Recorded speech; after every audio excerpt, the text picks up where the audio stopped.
menyempatkan waktu untuk menyelesaikan tugas IPA UGM setelah kurang lebih sepekan melakukan monitoring dan evaluasi di prodi masing-masing. Pada pagi hari ini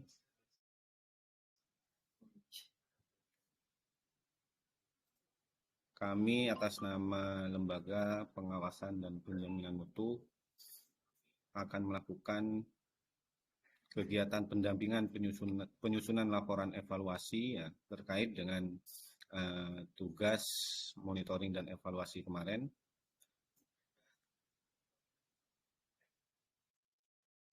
Untuk itu, izinkan kami menyampaikan susunan acara pada pagi hari ini. Yang pertama, yakni pembukaan. Yang kedua, dilanjutkan dengan sambutan. Yang ketiga, proses pendampingan penyusunan laporan evaluasi. Yang terakhir, penutup, doa. Bapak Ibu sekalian, mari kita buka terlebih dahulu kegiatan pada pagi hari ini dengan bacaan suratul Fatihah. Mudah-mudahan kegiatan pendampingan penyusunan laporan evaluasi bisa berjalan dengan lancar, sehingga bisa bermanfaat bagi prodi Bapak Ibu sekalian, khususnya dan Universitas Nurul Jadid. Al-Fatihah. Bismillahirrahmanirrahim.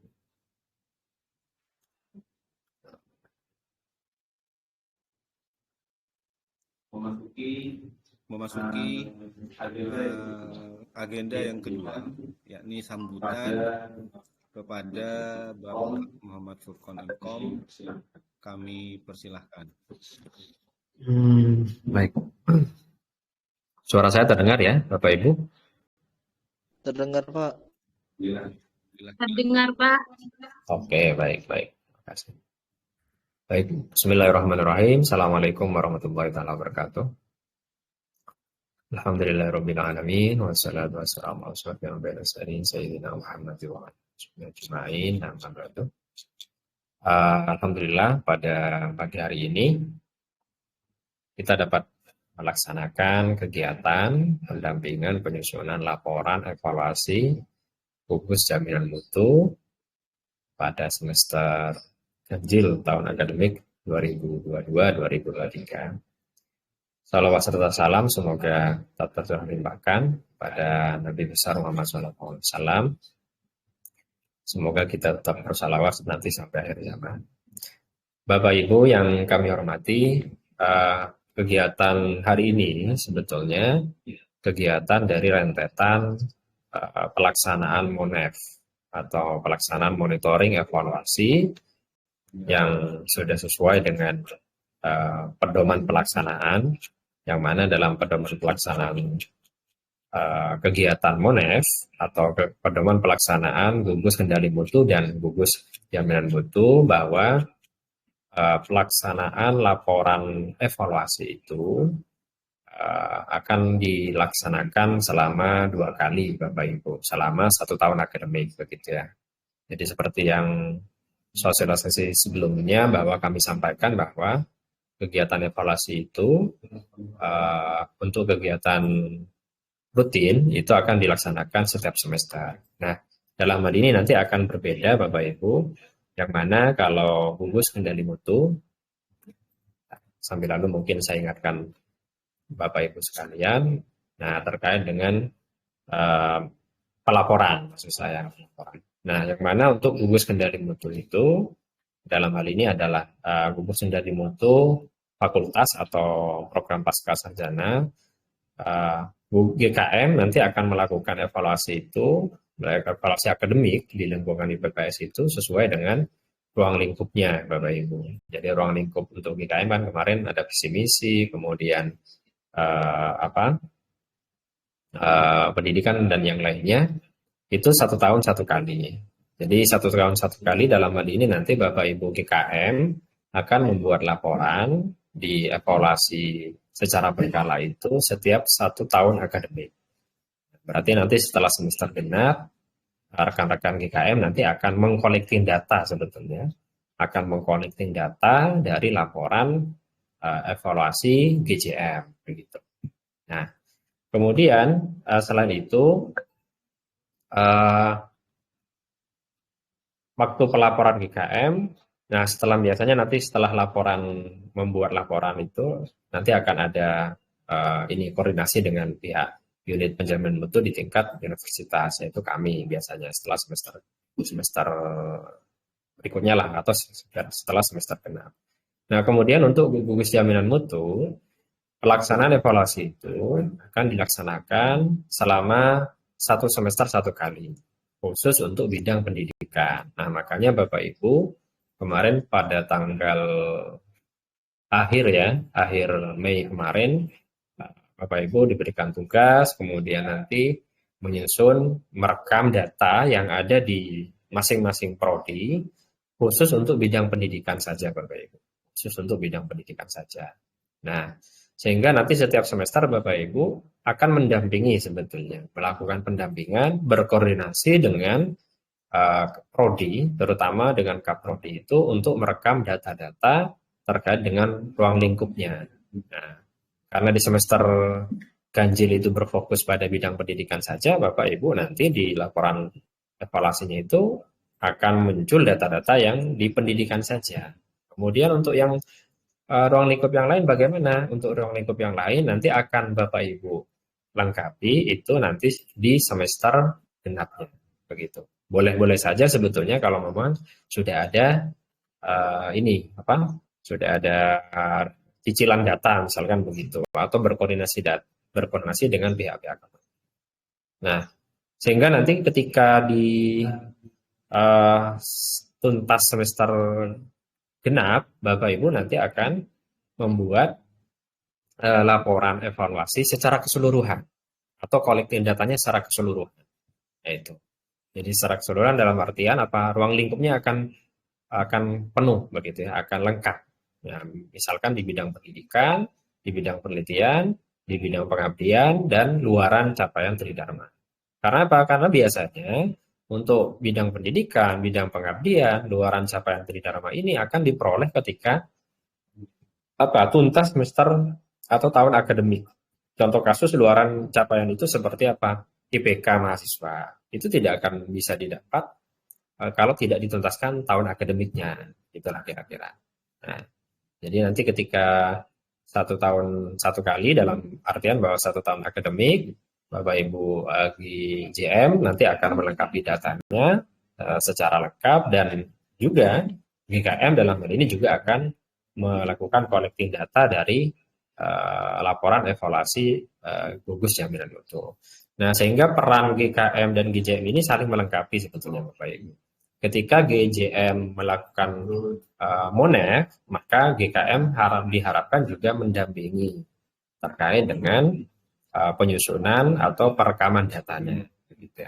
Begitu juga nanti ketika di akhir semester genap, maka nanti akan sama-sama saling mensupporting data, sehingga nanti akan ada laporan evaluasi di tingkat GKM, yaitu di tingkat IPPS atau fakultas atau pascasarjana. Kemudian nanti akan ada laporan evaluasi untuk gugus jaminan mutu, yaitu di tingkat prodi. Nah, hal ini akan sangat penting Bapak Ibu, karena apa? Karena nanti ketika program studi akan melakukan proses pengajuan reakreditasi atau mungkin melakukan SPME, yaitu sistem penjaminan mutu eksternal, baik itu kepada LAM, baik itu kepada Bank PT, atau kepada badan lembaga akreditasi internasional, itu akan menjadi data Bapak Ibu. Ya, jadi karena selama ini pendataan yang dilakukan ketika audit mutu internal itu biasanya di prodi juga tidak terlalu banyak data yang diperoleh. Mungkin beberapa rekan yang sudah biasa menjadi auditor ketika audit mutu internal itu akan banyak bersinggungan dengan data yang ada di prodi begitu.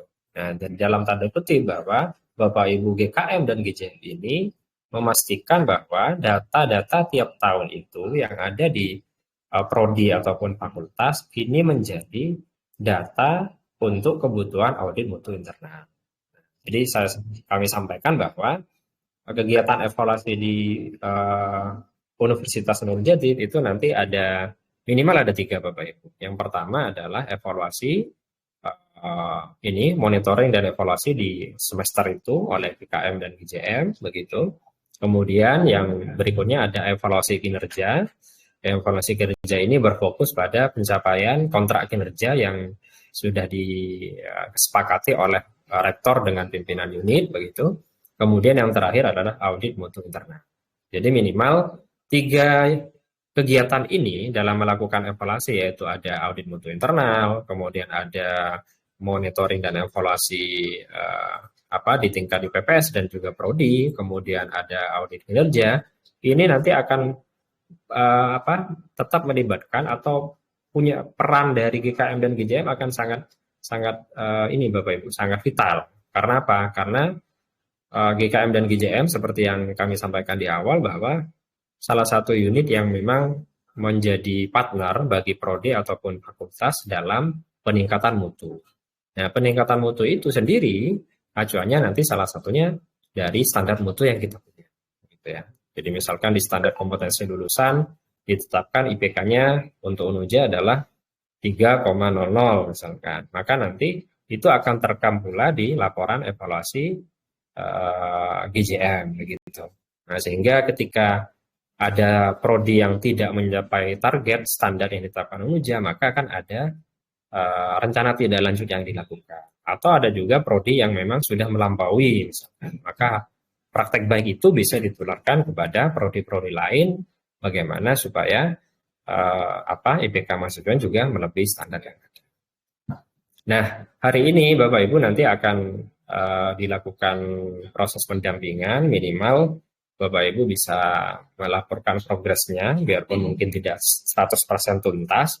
Harapannya nanti Kabid Penjaminan Mutu Internal akan melakukan proses ini, saya kira, proses pendampingan, kemudian hal-hal yang mungkin masih menjadi pertanyaan barangkali, misalkan dari pelaporan yang ada, misalkan sesuai dengan template yang sudah ada ya, yang sudah diberikan, terutama yang untuk yang GJM Bapak Ibu. Jadi kalau dilihat di template ini sebetulnya sudah kita sediakan sebetulnya halaman pengesahan, kata pengantar.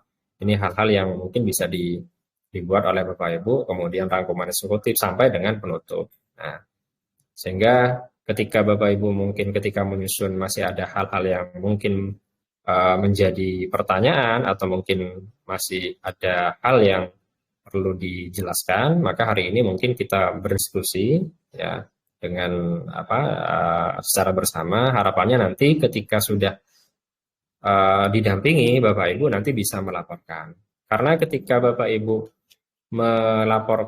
sudah membuat laporan kinerja, Bapak Ibu juga akan diminta untuk pengesahan. Tapi jangan lupa, jadi ketika di akhir kegiatan Bapak Ibu juga akan diminta untuk lembar pengesahan ini gitu. Nah, jadi misalkan dibuat tanggal berapa, kemudian dirumuskan oleh Ketua GJM, kemudian disetujui oleh Ketua GKM, tentu harapannya GKM dan GJM saling berkoordinasi supaya laporannya memang sesuai dengan data yang ada atau real lah kira-kira begitu. Kemudian nanti ada penetapan begitu oleh Kaprodinya, sehingga apa yang disusun oleh Bapak Ibu nanti akan dikonfirmasi kembali atau divalidasi tentunya ya, ditetapkan oleh prodinya sesuai dengan data yang sudah ada. Kemudian disahkan oleh dekan atau direktur dan nanti akan dikendalikan oleh pihak penjamin mutu di tingkat universitas. Jadi harapannya begitu Bapak Ibu untuk pendampingan kali ini. Nah, kalaupun ada yang belum sempurna, ya itu wajar karena kita baru pertama kali melakukan monet ya dalam hal GKM dan juga GJM. Nah, semakin harapannya nanti semakin ke depan atau mungkin semester-semester berikutnya sudah terbiasa dengan hal tersebut.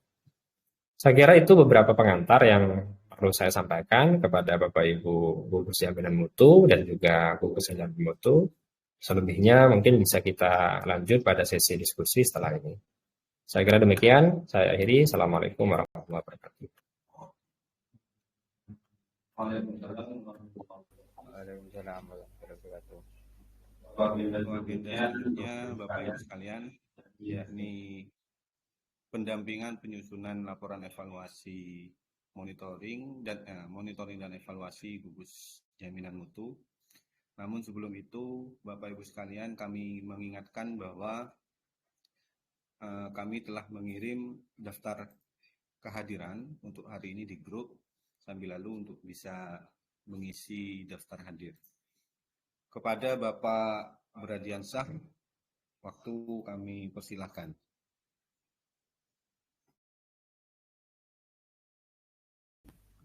Terima kasih. Cek suara saya masuk ya. Terima kasih. Assalamualaikum warahmatullahi wabarakatuh. Waalaikumsalam warahmatullahi wabarakatuh. Baik Bapak Ibu, sebelumnya saya mohon maaf, saya berada di depan layar tapi tanpa kamera gitu ya. Ya, yakinlah saya ada di depan layar, bukan di balik layar. Baik Bapak Ibu, saya akan lebih teknis ya untuk penyusunan laporan AMI. Laporan Monef GJM. Di sini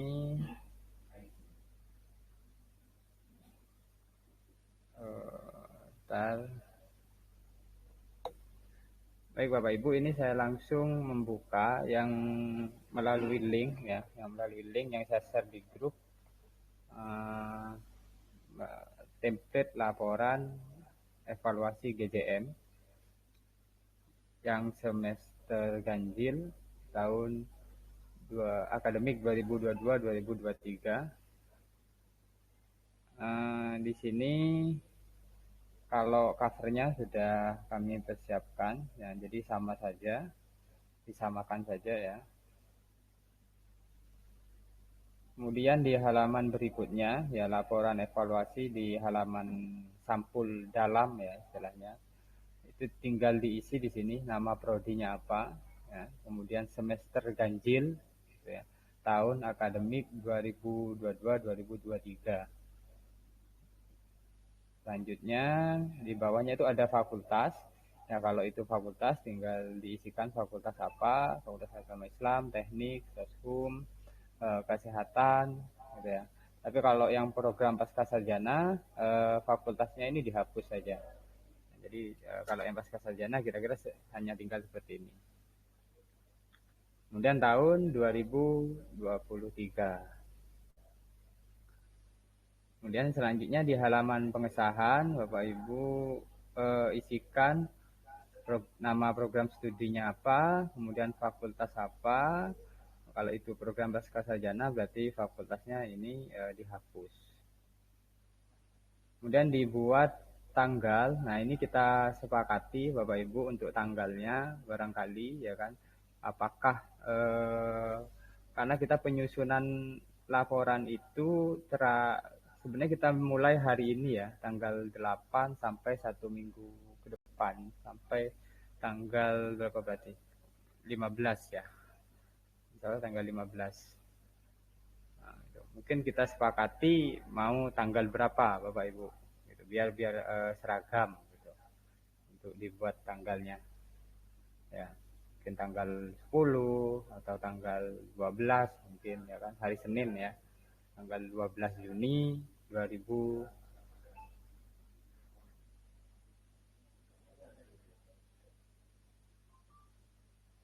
atau ditempatkan di hari terakhir ini ya, penyusunan Monef ya.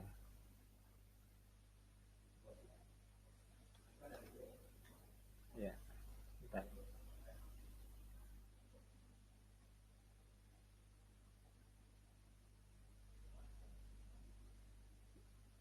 Ya, sebentar. Ya, untuk penyusunan laporan itu kan tanggal 3 sampai tanggal 8 sebenarnya. Kemudian untuk pengumpulan laporan itu tanggal 10 sampai tanggal 15 Juni 2023, Bapak Ibu. Seperti itu. Jadi pengumpulannya tanggal 10 sampai tanggal 15. monggo disepakati apakah dikasih tanggal 10 misalkan di hari pengumpulan pertama ya, sesuai timeline ya. Akan dibuat pada tanggal 10 Juni 2023. Nah, seperti itu ya Bapak Ibu ya. Kemudian ini mengenai penanggung jawab atau struktur yang siapa saja yang akan bertanda tangan di dalam halaman pengesahan. Yang pertama, pada perumusan itu ketua GJM. Jadi dituliskan di sini nama ketua GJM-nya siapa, ya, masing-masing prodi. Kemudian ditandatangani di sini, ya, di print out dulu ya Bapak Ibu ya, di print out dulu nanti ditandatangani.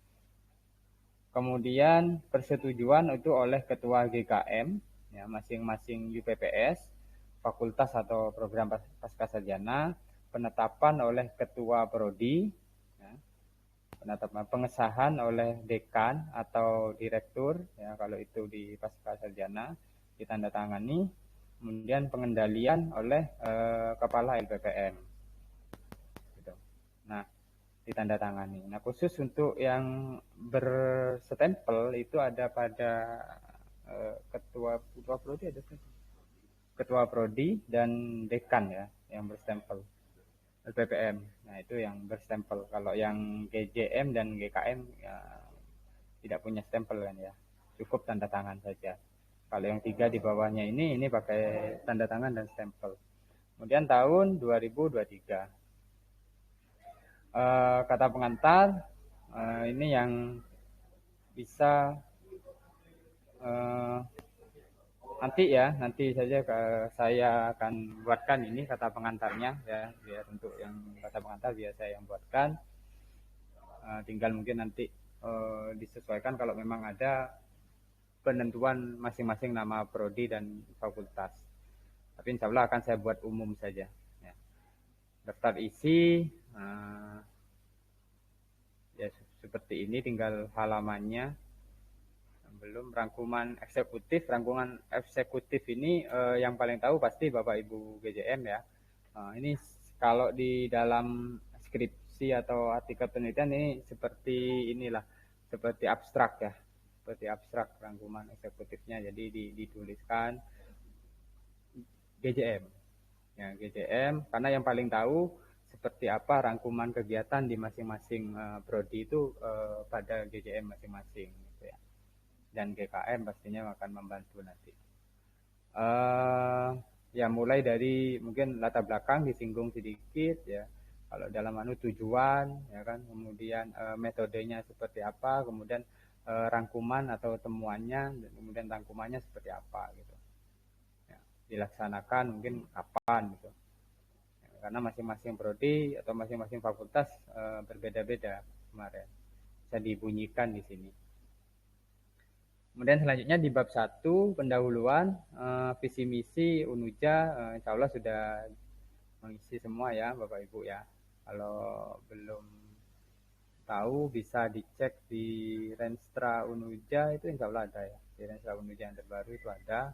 Tinggal Bapak Ibu kalau mau lihat seperti apa dokumennya Renstra UNUJA, di ini ada di peraturan.unuja.ac.id gitu. Itu semua beberapa bisa diakses di sana, beberapa dokumen.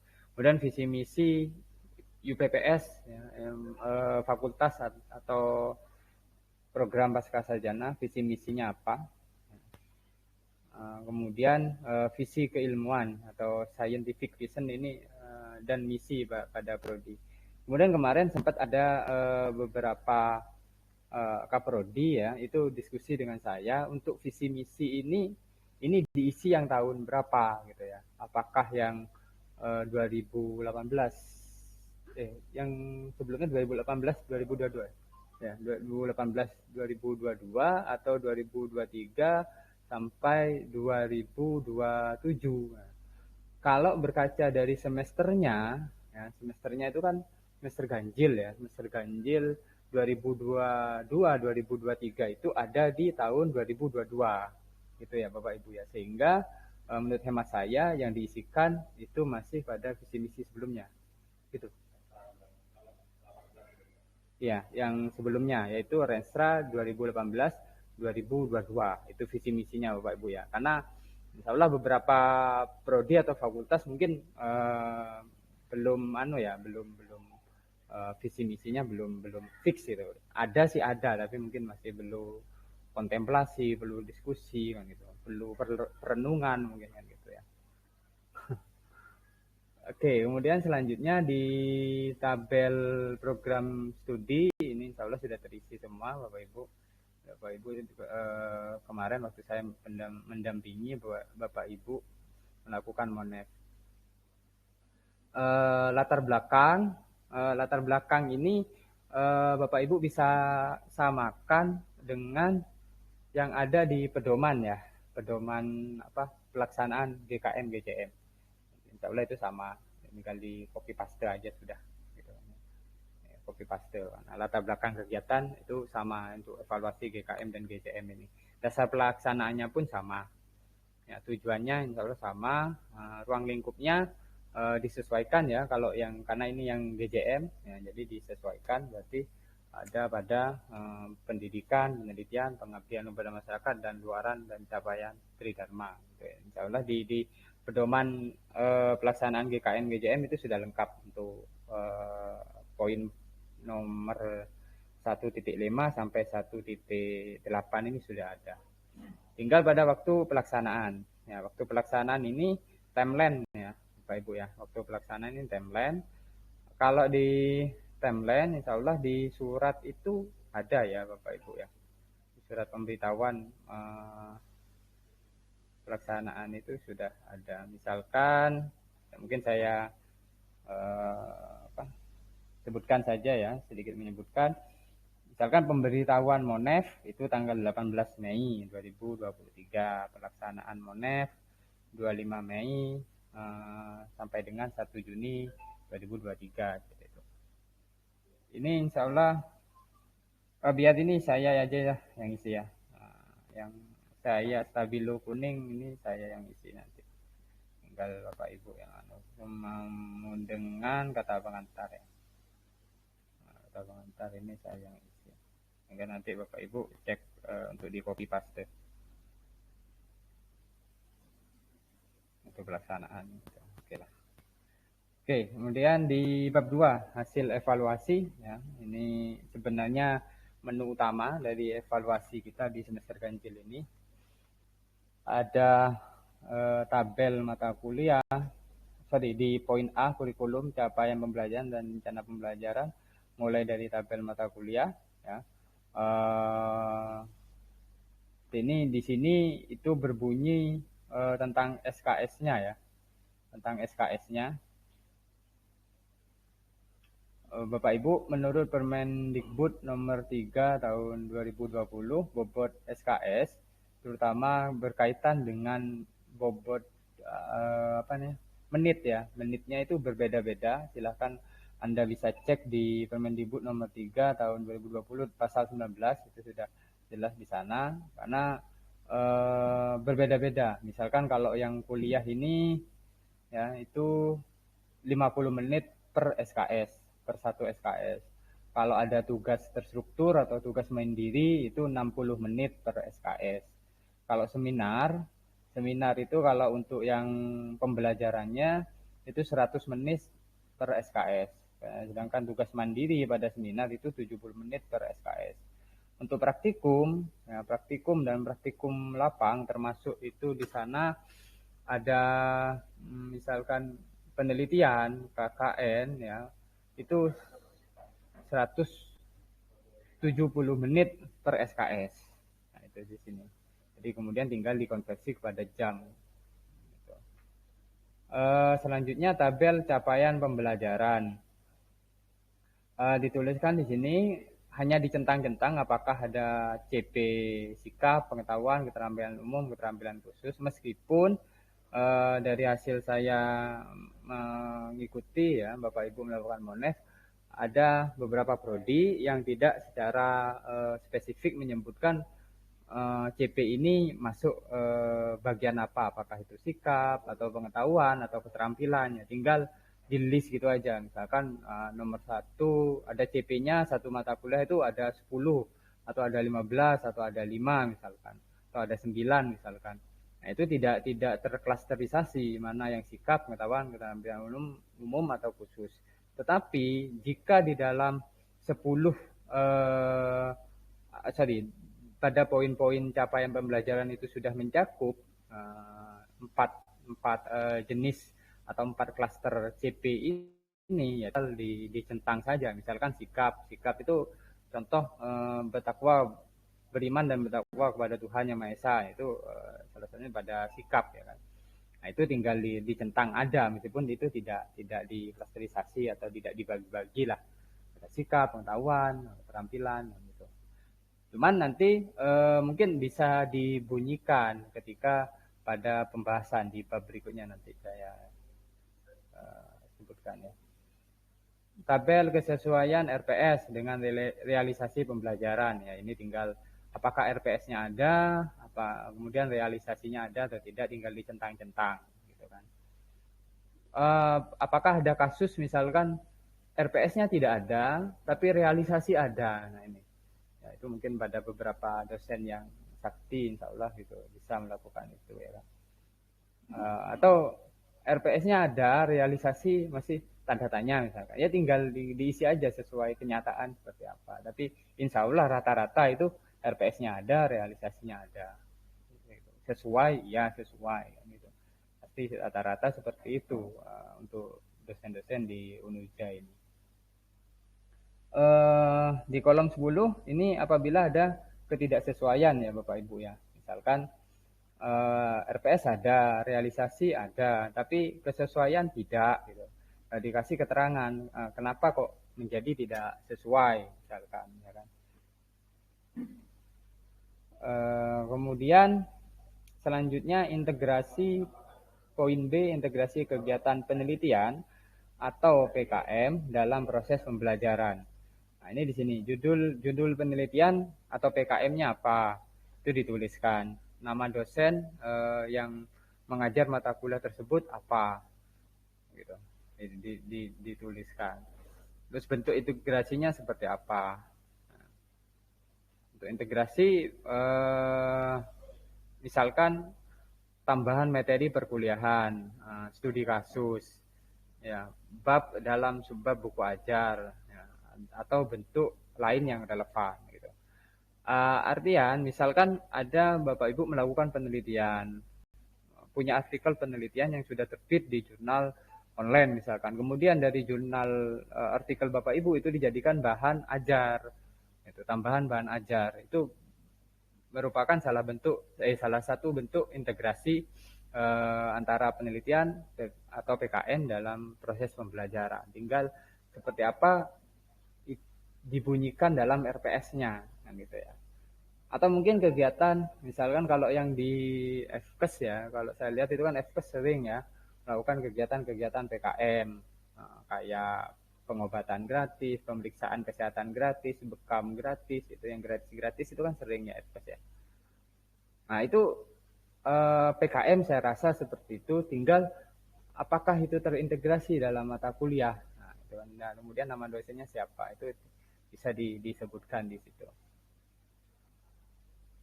Selanjutnya di poin C, kehadiran dosen, ya. Mulai dari yang kurang dari 7 pertemuan sampai dengan 16 pertemuan. Jadi namanya siapa yang pada kategori ini 1, kemudian kategori 2, 3, 4, 5. Nah, kelasnya itu misalkan semester 1 kelas A, tinggal ditulis saja 1A, ya. Semester 3 kelas B, ya, 3B, kayak gitu. Jumlah pertemuannya berapa, jumlah kehadiran berapa, terus presentasi. Bapak Ibu, jumlah pertemuan ini jumlah pertemuan yang seharusnya dilakukan oleh dosen ketika mengajar di semester ganjil tersebut. Bagaimana kalau ada teaching ya, ada yang tanya seperti itu kemarin. Kalau tim teaching, misalkan satu mata kuliah diajarkan oleh 2 dosen, kemudian di surat tugasnya atau seperti apa, itu sudah berbunyi bahwa dosen A ngajar 8 pertemuan, dosen B ngajar 8 pertemuan. Nah, itu seperti apa? Kalau misalkan penuh 8 kali pertemuan, apakah ditulis di bawah? Tidak Bapak Ibu ya, tetap ditulis di sini. Tetap ditulis di sini 8 misalkan ya kan, 8. Misalkan nama dosennya karena ini mata kuliah tim teaching ABC, kemudian dosen keduanya itu apa? DEF misalkan ya.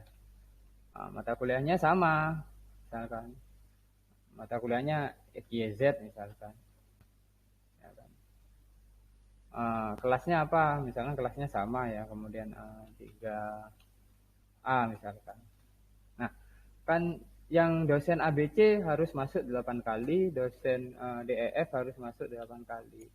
Sehingga di beliau hadir 8 kali, hadir penuh, kemudian yang satunya juga hadir 8 kali. Sehingga persentasenya tetap 100%.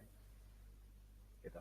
Hadirnya tetap 100%, tinggal ditulis 100, yang ABC 100, yang anu 100. Tidak mesti Bapak Ibu ya. Ketika berada di sini kemudian itu menjadi di bawah 100%, belum tentu. Kita lihat dulu apakah itu mata kuliah tim teaching atau seperti apa kan gitu. Nah, tapi kalau dia mata kuliah yang hanya dosennya dosen tunggal, kemudian hanya mengajar sebanyak 8 kali, ya tidak akan berbunyi seperti ini. Misalkan ABC dia hanya seorang diri, jumlah pertemuan itu harusnya 16, nah, tapi dia ngajar 8 kali, berarti dia kan hanya masuk 50%. Ya, seperti ini. Jadi Bapak Ibu, ternyata data seperti ini itu diminta ya, atau mungkin sangat diminta ketika proses akreditasi kemarin, proses AL kemarin, itu sangat diminta. Dosen ini bahkan by name ya, by mata kuliah itu ditanya, dosen ini ngajar ini masuknya berapa kali gitu. Itu ditanyakan oleh asesor, sehingga dengan adanya evaluasi GJM ini itu akan sangat membantu lah prodi untuk membuat rekaman ya. Meskipun kan pelaporan kehadirannya itu ada di prodi, tapi prodi mungkin butuh lah adanya lembar atau laporan evaluasi seperti ini yang bisa menjadi salah satu dokumen yang akan digunakan ketika akreditasi nanti. Oh ya, mungkin sebelum saya lanjut ya, saya ucapkan selamat pada S1 MPI ya, yang sudah unggul. GJM-nya siapa ya? Saya Pak. Wah, selamat Pak ya. Ya. Amin. Selamat Pak Rafiki ya. Ya Pak, sama-sama. Semoga yang lain menyusul. Amin. Tinggal tasakuran Pak. Wah. Ya. Kalau tasakuran kami bisa menolak. Terima kasih ke Pak Agus. Baik, Bapak Ibu, saya lanjutkan. Kemudian di bab berikutnya itu, ini langsung ya, dilompati karena penelitian dan pengabdian kemudian luaran itu tidak perlu kita isikan pada evaluasi semester ganjil ini. Kita termasuk publikasi ilmiah. Kita langsung lompat pada bab 3, capaian dan rencana tindak lanjut. Pada poin capaian kinerja, ya 3.1, uraikan capaian secara umum dengan melihat 5 aspek yang dievaluasi pada bab 2, serta dimunculkan bagian mana yang sudah melampaui target dan mana yang belum. Jadi kalau menurut saya Bapak Ibu, biar memudahkan, mungkin kan sebenarnya di poin pendidikan itu, bidang pendidikan ada apa tadi? Kurikulum.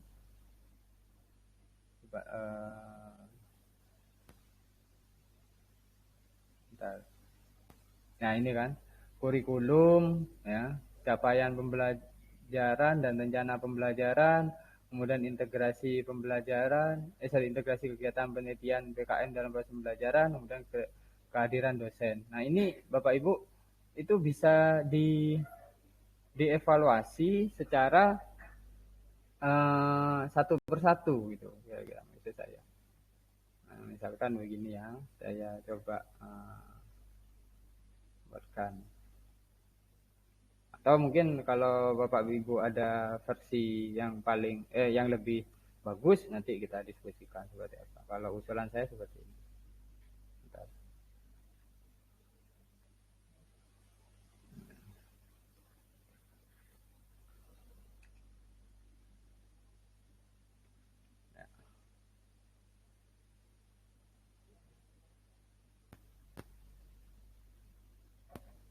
Oke, misalkan di sini ya.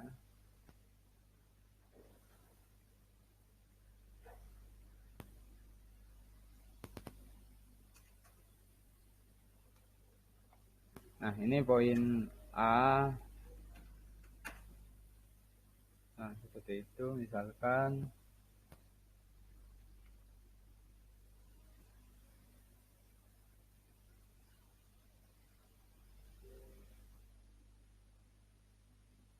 Ya.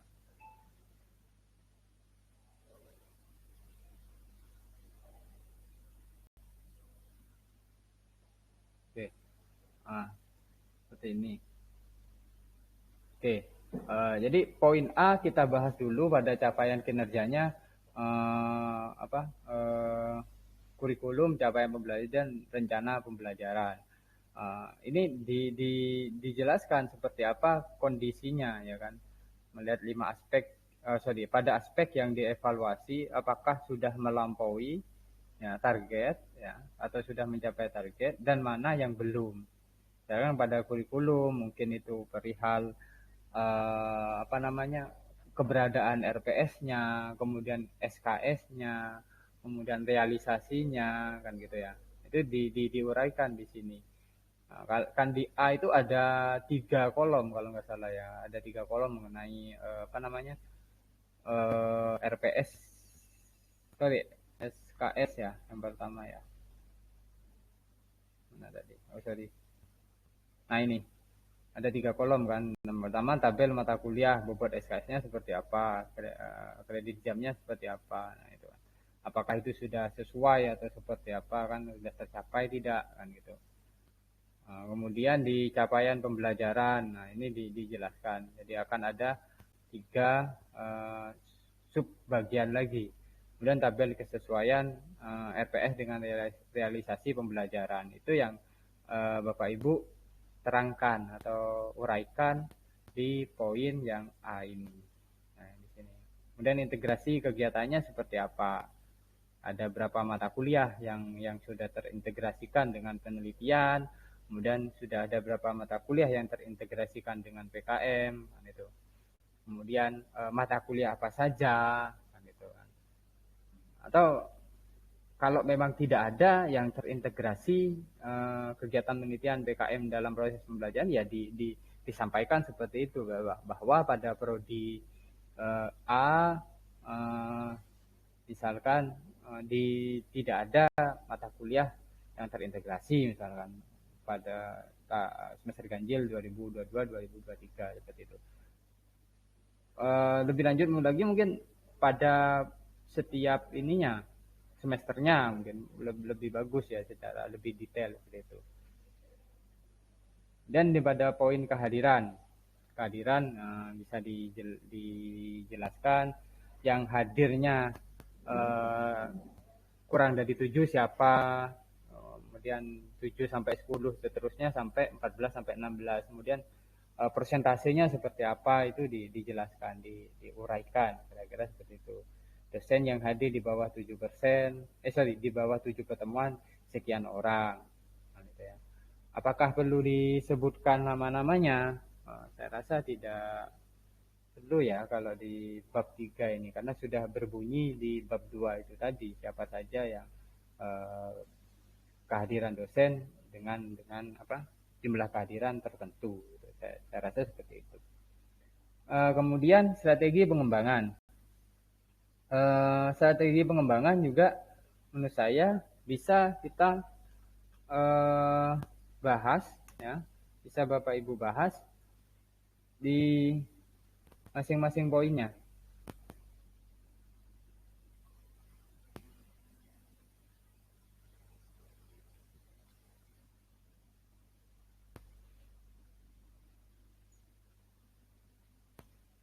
Ya, di masing-masing poinnya, mulai dari kurikulum, capaian pembelajaran, rencana pembelajaran itu seperti apa. Dengan melihat capaian kinerja, maka akan terlihat bagian mana yang belum bahkan tidak ada, ya kan? Yang belum tercapai maksudnya, bahkan tidak ada capaian di program studi. Di bagian ini dijelaskan strategi pengembangan secara umum yang dilakukan program studi lengkap dengan target untuk 1 tahun ke depan. Nah, untuk 1 tahun ke depan. Berarti di semester ganjil yang akan datang itu seperti apa? Sebagai bahan pengukuran target untuk evaluasi tahun ke depan. Artinya, di target pengembangan ini, kalau kita baca, melihat capaian kita, maka terlihat bagaimana yang belum bahkan tidak ada. Ini yang menjadi, istilahnya menjadi temuan saja, Bapak Ibu, yang kita bahas di strategi pengembangan itu. Yang belum mencapai target yang mana, atau yang belum ada itu yang mana. Misalkan beberapa mata kuliah belum ada atau tidak ada RPS-nya. Nah, itu menjadi strategi pengembangan di sini. Akan dibahas di poin 3.2 ini, gitu kan. Jadi istilahnya yang di strategi pengembangan ini yang temuan-temuan lah. Sederhananya seperti itu yang dibahas. Kemudian rencana tindak lanjut, bagian ini menjelaskan rencana tindak lanjut secara realistis ke depan yang akan dilakukan program studi hasil evaluasi terkait hasil evaluasi yang dilakukan GJM. Rencana tindak lanjut terutama pada yang belum tercapai ya Bapak Ibu ya. Bisa juga kembali seperti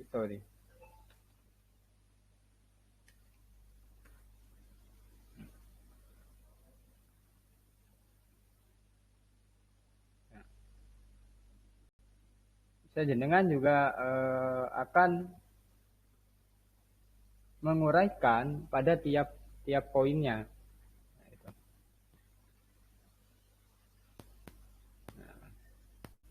Oke, seperti itu ya. Dan saya lanjutkan bagian penutup itu kesimpulan dan rekomendasi. Kesimpulan dari bab 3 ini ya disimpulkan seperti apa, capaian kinerjanya seperti apa, tadi strategi pengembangannya seperti apa, kemudian rencana tindak lanjutnya seperti apa, itu pada bagian kesimpulan gitu. Ya. Dan rekomendasi ini memang harusnya mungkin akan lebih berbunyi tentang rencana tindak lanjut gitu kan. Rekomendasi ya tentang rencana tindak lanjut. Rekomnya kepada siapa? Rekomnya ya pada Kaprodi ya kan. Utamanya pada Kaprodi lah. Karena pada hal ini yang kita evaluasi adalah prodi gitu ya Bapak Ibu ya.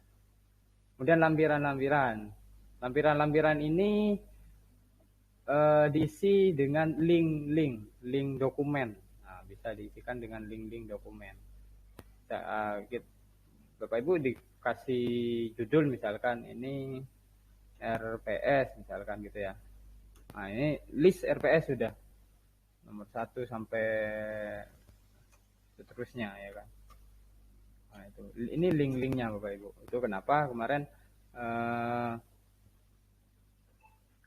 saya menyarankan Bapak Ibu untuk memiliki draft bersama dengan Kaprodi.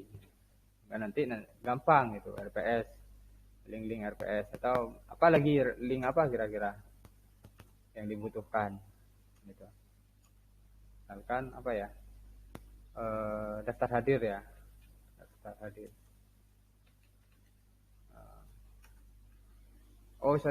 Ini dulu link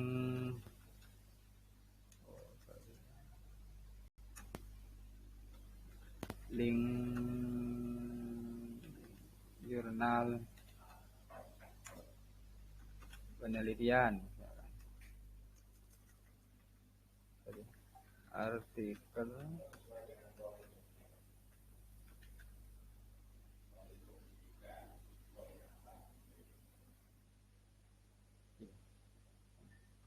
artikel jurnal penelitian misalkan. Karena link ini kan akan beberapa kali dicek ya pada tabel 1, tabel 2, tabel 3, tabel 4 itu kan akan di linkkan begitu. Kemudian selanjutnya apa lagi link tentang pengabdian misalkan PKM ya kan, link artikel atau laporan PKM, apalagi daftar hadir misalkan, daftar hadir dosen ya. Nah, tinggal diisikan seperti itu.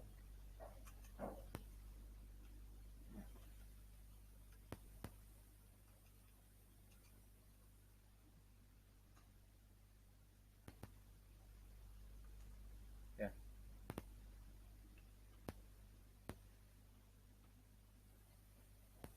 Ya, itu. Dan nanti memang ada bukti lah, ada bukti dokumen yang menjadi dasar pembuktian bagi Kaprodi gitu, terhadap Bapak Ibu GCM dan GKM. Ya, mungkin kira-kira itu ya yang bisa saya paparkan. Untuk selanjutnya kita akan lebih pada diskusi Bapak Ibu. Silahkan kalau mungkin ada pertanyaan ya, bisa langsung disampaikan.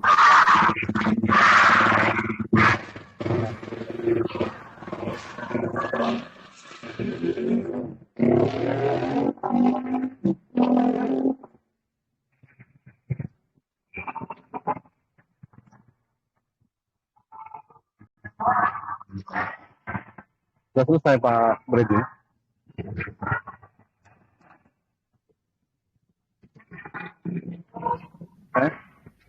Silakan Bapak Ibu, mungkin ada pertanyaan atau masukan terkait penyusunan. Ya. Silakan siapa ya, Pak Risa? Assalamualaikum warahmatullahi wabarakatuh.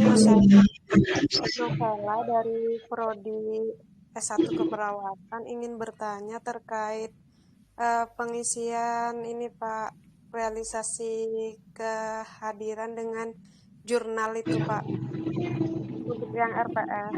Itu untuk yang prodi yang semester ganjil kemarin itu data jurnalnya itu ada yang beberapa yang tidak ada, itu bagaimana ya Pak kesesuaiannya, mau diisi apa, sementara datanya itu ada yang nggak ada, seperti itu Pak. Oke, langsung saya jawab ya, biar saya nggak lupa. Apa namanya, RPS-nya ada gitu Bu ya?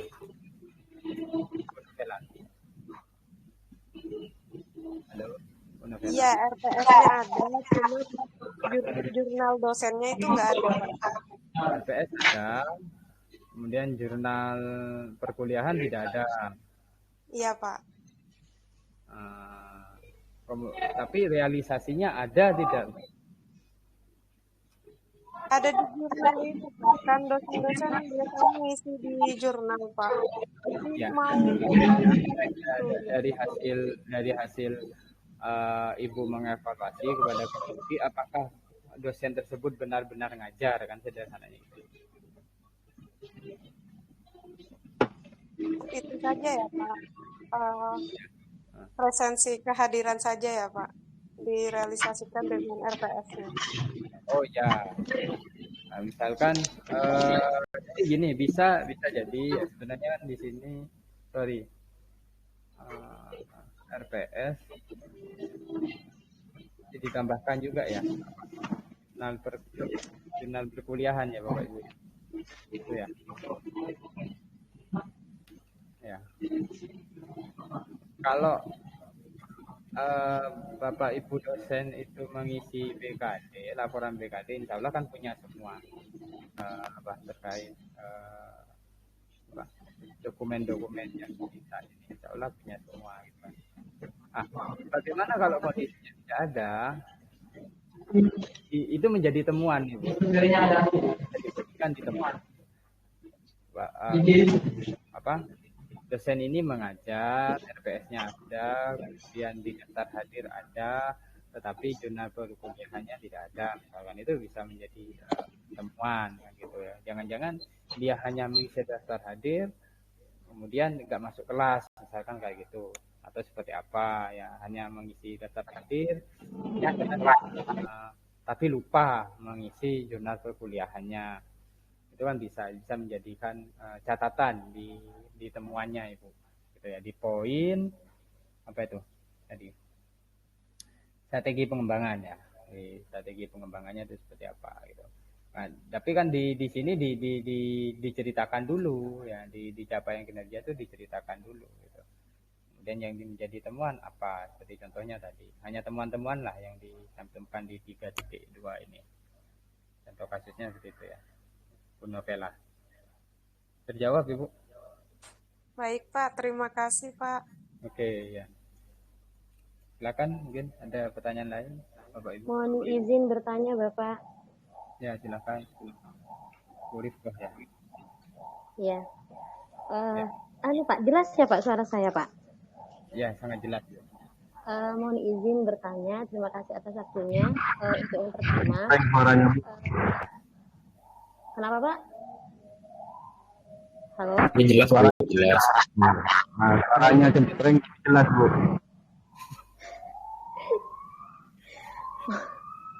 Mohon izin bertanya Pak, untuk yang pertama, terus terang yang kami pahami itu dari GJM semester ganjil ini yang kita lakukan sekarang itu hanya fokus di pendidikannya saja.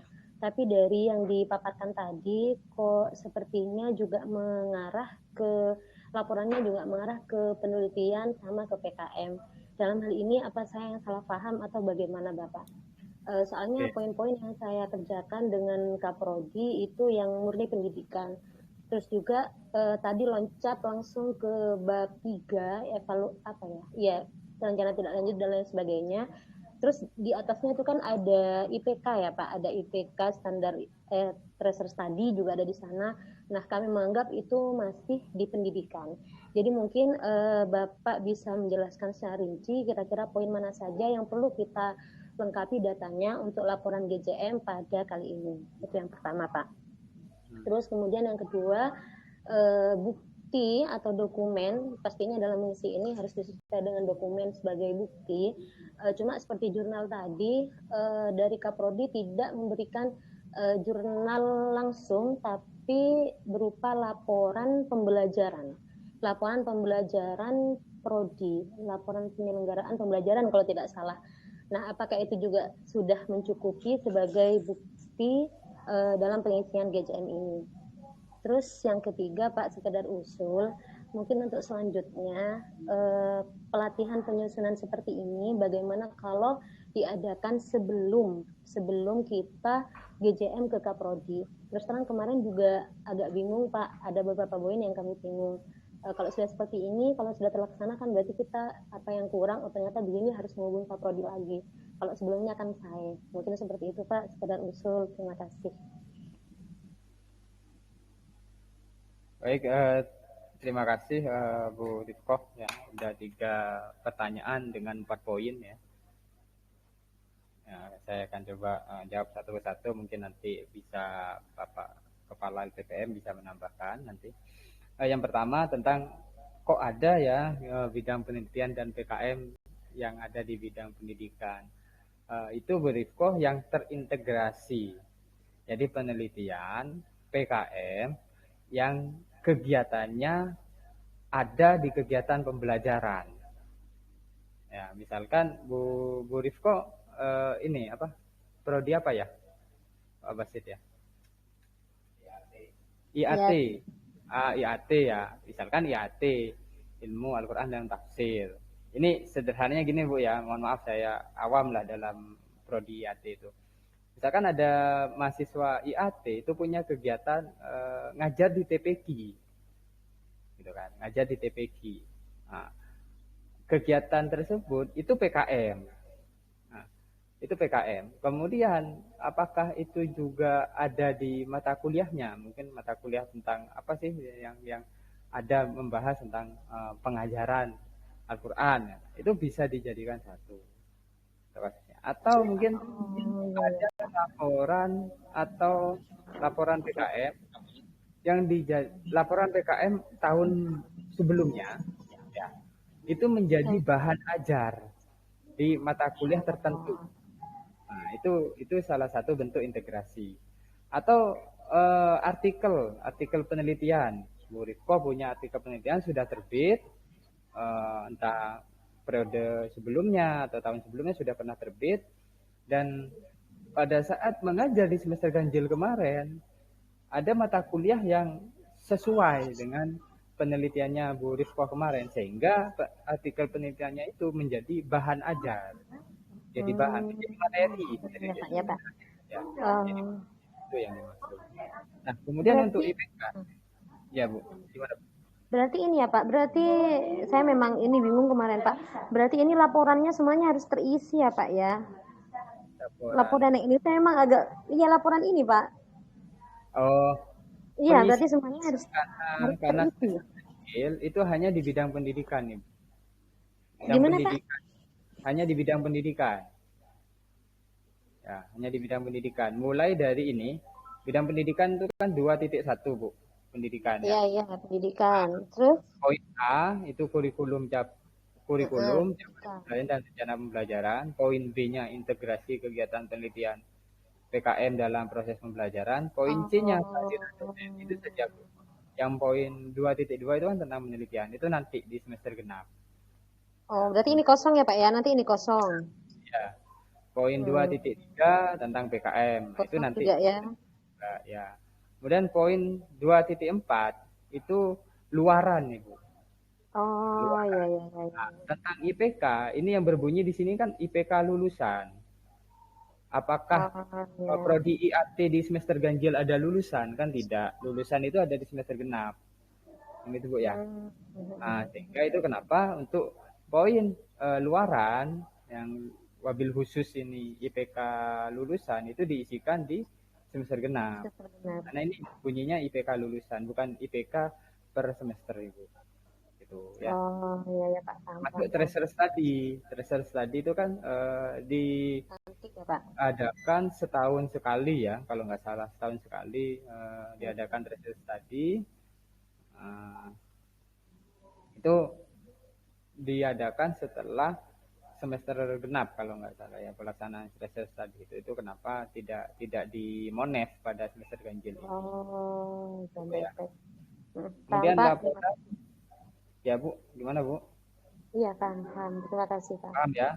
Oke, kemudian laporan penyelenggaraan pembelajaran itu isinya apa Bu? Terkait dengan ini ya, kehadiran ya berarti ya? Iya, ada lengkap di sana Pak. Laporan penyelenggaraan pembelajaran. Iya, lengkap di sana Pak. Dosen atas nama ini hadirnya berapa kali, yang dibahas apa saja. Itu katanya diambil dari selain jurnal kehadiran dosen juga di jurnal kehadiran guru yang dipegang Kosma. Iya, Kosma. Oke. Ya. Apa itu cukup gitu Pak?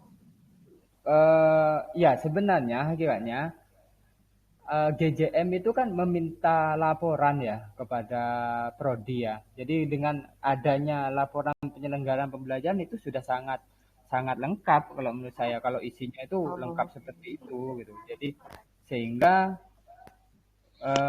ini Bu ya, Bapak Ibu, lampiran-lampiran di sini kan sifatnya ini opsional ya. Tergantung kira-kira Bapak Ibu itu punya dokumen apa sebagai pembuktian, kan gitu ya.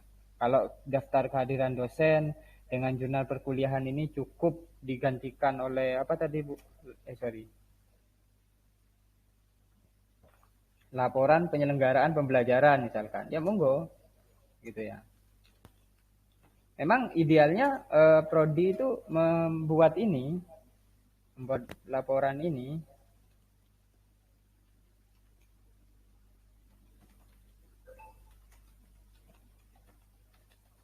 Nah, seperti ini, ya kan? Nah, silakan, monggo.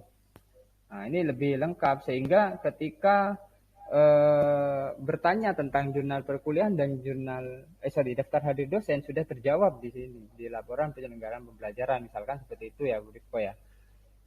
Iya. Ya, sudah terjawab di sini. Tapi kalaupun mau diisi, linknya sama, misalkan daftar hadir, dosen, linknya ya sama saja dengan yang laporan ini, jurnal perkuliahan juga sama saja dengan link ini, kan gitu. Atau kalau yang ini jurnal perkuliahan kan biasanya tiap dosen itu buat ya jurnal perkuliahan dan dikumpulkan karena kebutuhan laporan BKD kan gitu. Bisa di situ. Gitu Bapak Ibu ya. Kemudian yang ketiga, pengisian laporan sebaiknya sebelum kegiatan. Oke. Bapak Ibu, sebelum kita mengadakan MONEF, memang kita sudah melakukan evaluasi ya, dan di situ kita sampaikan seperti ini, template-nya, pengisiannya seperti ini. Meskipun ya mohon maaf kita masih belum sangat detail seperti ini, karena memang kami sengajanya begini, akan ada kasuistik nanti ketika di lapangan, di evaluasi itu akan ada kasus seperti apa, sehingga kita juga perlu menyesuaikan kira-kira seperti apa nanti, daripada kita sampaikan di awal seolah-olah itu menjadi dalil yang tunggal, nanti ya salah semua nantinya kan gitu. Lebih baik oke, di awal kita sampaikan secara umum dulu bahwa template-nya seperti ini, yang diisi di bagian ini, kemudian dengan berjalannya MONEF ternyata banyak ya kejadian, ada pertanyaan, Pak ini isinya gimana. Alhamdulillah saya mendampingi semua ya di MONEF di 5 UPPS, saya mendampingi semua, dan ada beberapa cerita memang, Pak ini ngisinya gimana, ini ngisinya gimana. Nah, sehingga itu kurang lebih yang saya paparkan hari ini itu ya hasil saya mendampingi Bapak Ibu kemarin. Gitu. Kira-kira seperti itu Bapak Ibu ya, Bu Rifko ya. Jadi monggo, nggak apa-apa. Jadi tidak harus nunggu kita bertemu secara bersama-sama atau secara formal seperti ini ya Bapak Ibu. Saya sangat open kalau misalkan Bapak Ibu mau japri saya, monggo silahkan, mau nanya-nanya silahkan, ya kan. 24 jam akan saya jawab kalau saya nggak tidur. Siap Pak. Tidur ya nggak bisa jawab. Ya kira-kira itu ya, mungkin ada tambahan dari Bapak Kepala. Terima kasih Pak. Oke. Ya sudah cukup banyak sebetulnya. Jadi memang kembali kami ingatkan, fokus untuk semester ganjil itu di bidang pendidikan saja. Mungkin coba di atas Pak Brady, di bab 2 itu. Nanti kita coba digeser. Nah, jadi di bidang pendidikan sebetulnya Bapak Ibu bisa merekam data sebetulnya, bukan mencari data ya Bapak Ibu ya. Jadi dalam tanda kutip nanti GJM ditugasi untuk cari data RPS, jangan. Tapi sebaiknya apa? Merekam data. Data yang ada di prodi, Bapak Ibu silakan rekam, begitu. Ya dalam artian karena Bapak Ibu juga bagian dari prodi sebetulnya, merekam data yang biasanya data itu ada di Kaprodi ataupun di KTU begitu ya. Ya silakan nanti berkoordinasi. Contoh sebaiknya lampiran tadi Bapak Ibu boleh buatkan poin-poin juga sebetulnya. Misalkan ketika pendidikan begitu ya, di bagian bawah tadi pendidikan poin A, kurikulum, capaian pembelajaran, rencana pembelajaran begitu. Nah, di bagian ini sebetulnya dokumen pendukungnya apa? Di poin A ini pertama ya kurikulum, dokumen kurikulumnya prodi. Bapak Ibu silakan bisa akses dokumen kurikulum prodi. Kemudian capaian pembelajaran ada di mana? Ya ada di kurikulum juga begitu. Kemudian di rencana pembelajaran itu geser ke bawah berarti.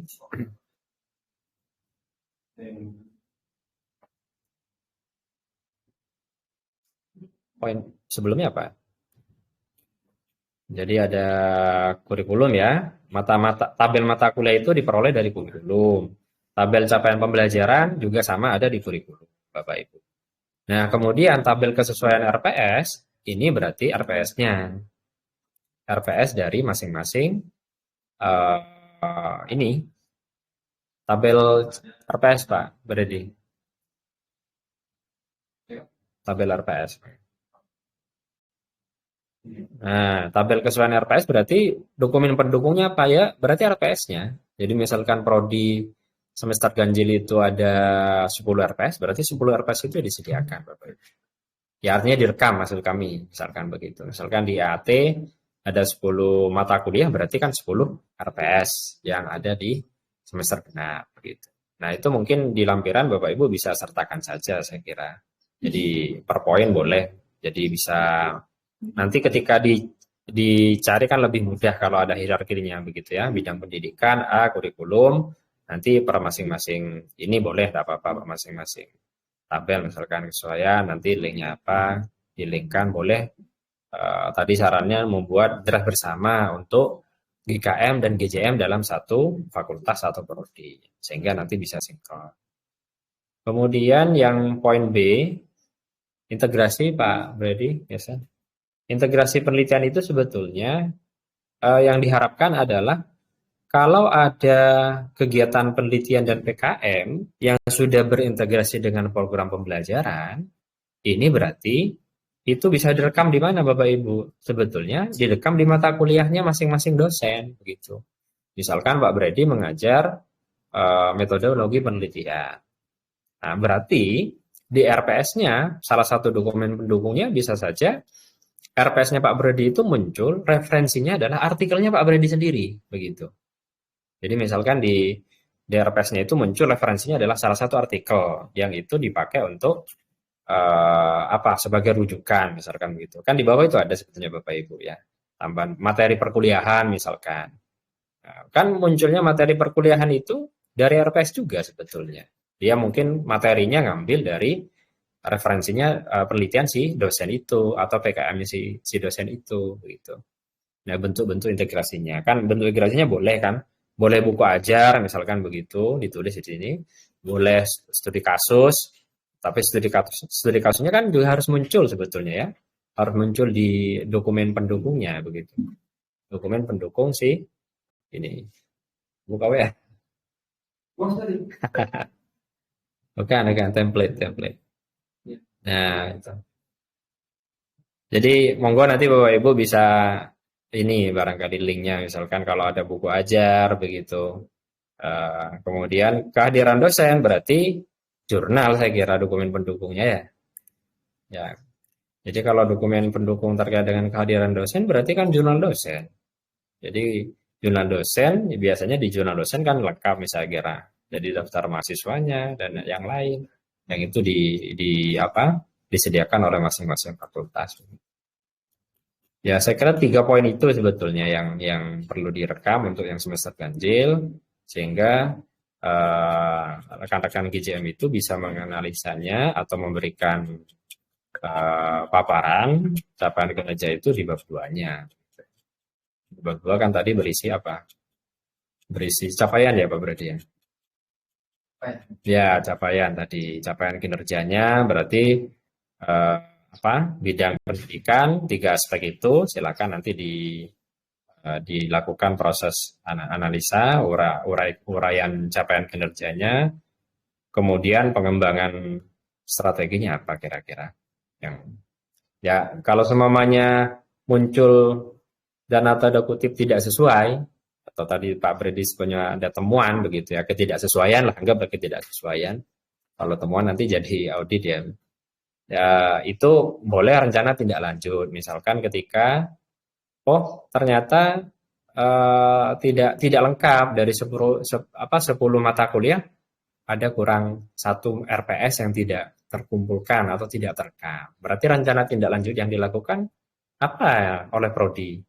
Misalkan apakah melakukan pemanggilan dosennya atau mungkin berkoordinasi dengan dosen terkait atau apa begitu. Memastikan sebetulnya salah satu boleh saja misalkan sebelum rencana tindak lanjutnya misalkan di semester berikutnya sebelum dimulai pembelajaran maka harus dosen-dosen itu sudah melakukan mengumpulkan RPS yang sudah divalidasi oleh ketua RMK-nya misalkan begitu atau mungkin ketua prodi misalkan begitu. Ya selama ini kan kayaknya belum menuju ya. Jadi misalkan ketika awal semester begitu kemudian diminta RPS-nya, ngajar apa, begitu. Kemudian disahkan misalkan. Ini RPS saya Pak, kemudian disahkan ke prodi atau kalau memang ada ketua RMK-nya disahkan oleh ketua RMK-nya. Gitu. Kan bisa saja itu yang terlewat, sehingga tidak lengkap misalkan datanya. Jadi rencana-rencana tindak lanjut yang akan dilakukan, baru nanti disimpulkan. Itu mungkin tambahan dari saya terkait dengan hal-hal yang ada di bab 2 dan bab 3. Dan untuk lampiran saya kira mungkin lebih aneh saja mungkin ya hierarkinya Pak Brady ya. Bisa misalkan di lampiran itu kan kita punya GJM itu kan punya 5 aspek ya, 5 bidang ya. 5 bidang, pendidikan, penelitian, pengabdian. Nah, nanti tulis di bidang pendidikan. Pendidikan itu ada poin-poin apa saja. Poin ini, poin ini, poin ini. Ada 3 tadi kan. Nanti linknya mungkin disertakan supaya nanti lebih hierarkinya lebih tertata, strukturnya, sistematikanya begitu, sehingga mudah dicari Bapak Ibu. Jadi misalkan ketika berbicara RPS maka itu bidang pendidikan di poin apa? Kan tadi sesuaikan dengan bab 2 juga, tadi kan kehadiran dosen.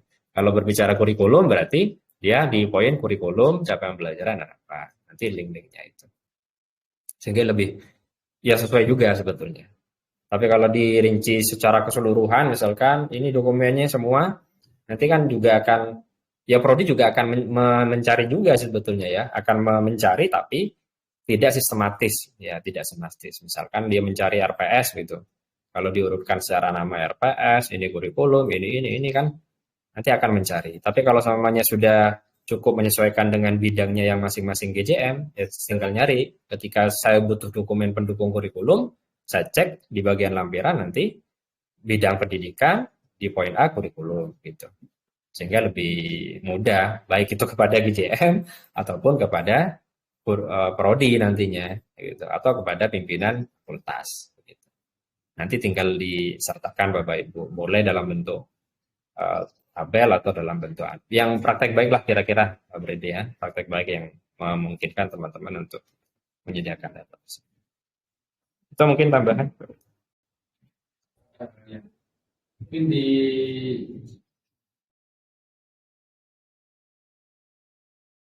cek ya. Seperti itu Pak ya, kira-kira nanti lampirannya terkait pada tiap sub bidangnya kan gitu Pak ya. Nah, gitu ya Pak ya. Jadi misalkan di bidang pendidikan ada sub bidang tentang kurikulum, kemudian sub bidang kurikulum ada capaian pembelajaran dan rencana pembelajaran, kemudian ada sub bidang integrasi kegiatan penelitian, kemudian ada kehadiran dosen. Nah, jadi di bawahnya itu mungkin di titik-titiknya itu bisa diisikan link. Saya kira begitu ya Pak Furkon. Ya. Atau Bapak Ibu mungkin itu kenapa ya di Bapak Ibu perlu mungkin mempunyai draft bersama ya dengan Kaprodi, sehingga misalkan bidang pendidikan, kurikulum capaian pembelajaran dan rencana pembelajaran ini menjadi satu drive yang isinya mungkin juga ada 3 drive, ada drive kurikulum, drive capaian pembelajaran dan rencana pembelajaran yang isinya mungkin RPS atau EPP dan seterusnya kan gitu. Nah, boleh di bawah ini dikasih linknya, satu link aja mungkin kalau begitu, satu link aja karena itu akan langsung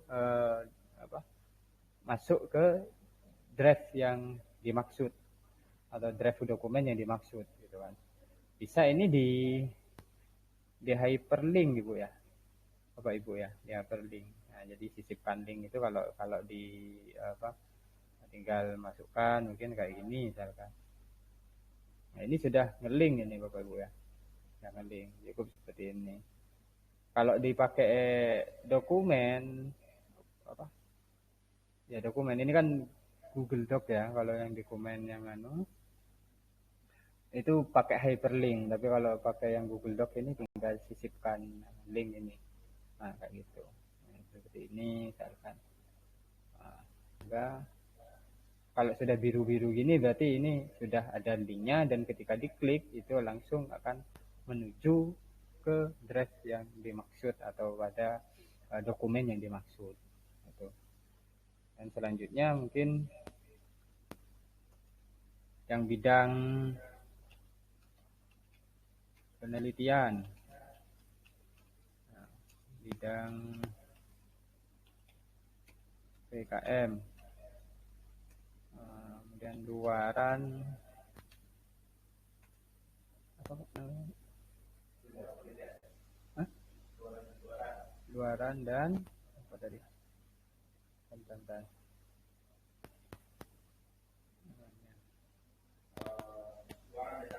Iya, luaran dan capaian Tridharma. Luaran dan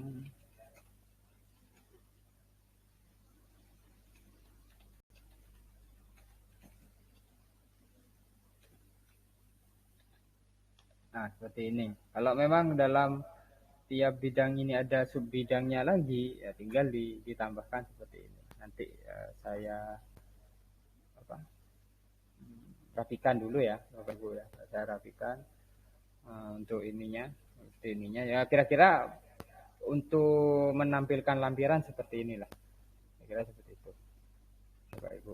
Oke, silakan. Mungkin ada pertanyaan lagi? Nanya, Pak? Atau ya, silakan, Bapak Idil. Baik, terima kasih. Saya terinspirasi dari pertanyaannya Bu Rifkoh tadi ya, terkait dengan integrasi penelitian atau PKM dengan pembelajaran. Saya agak bingung terkait dengan contoh yang bisa masuk dalam kategori integrasi ini. Saya contohkan kalau di Bu Rifkoh ada mata kuliah kewirausahaan semuanya.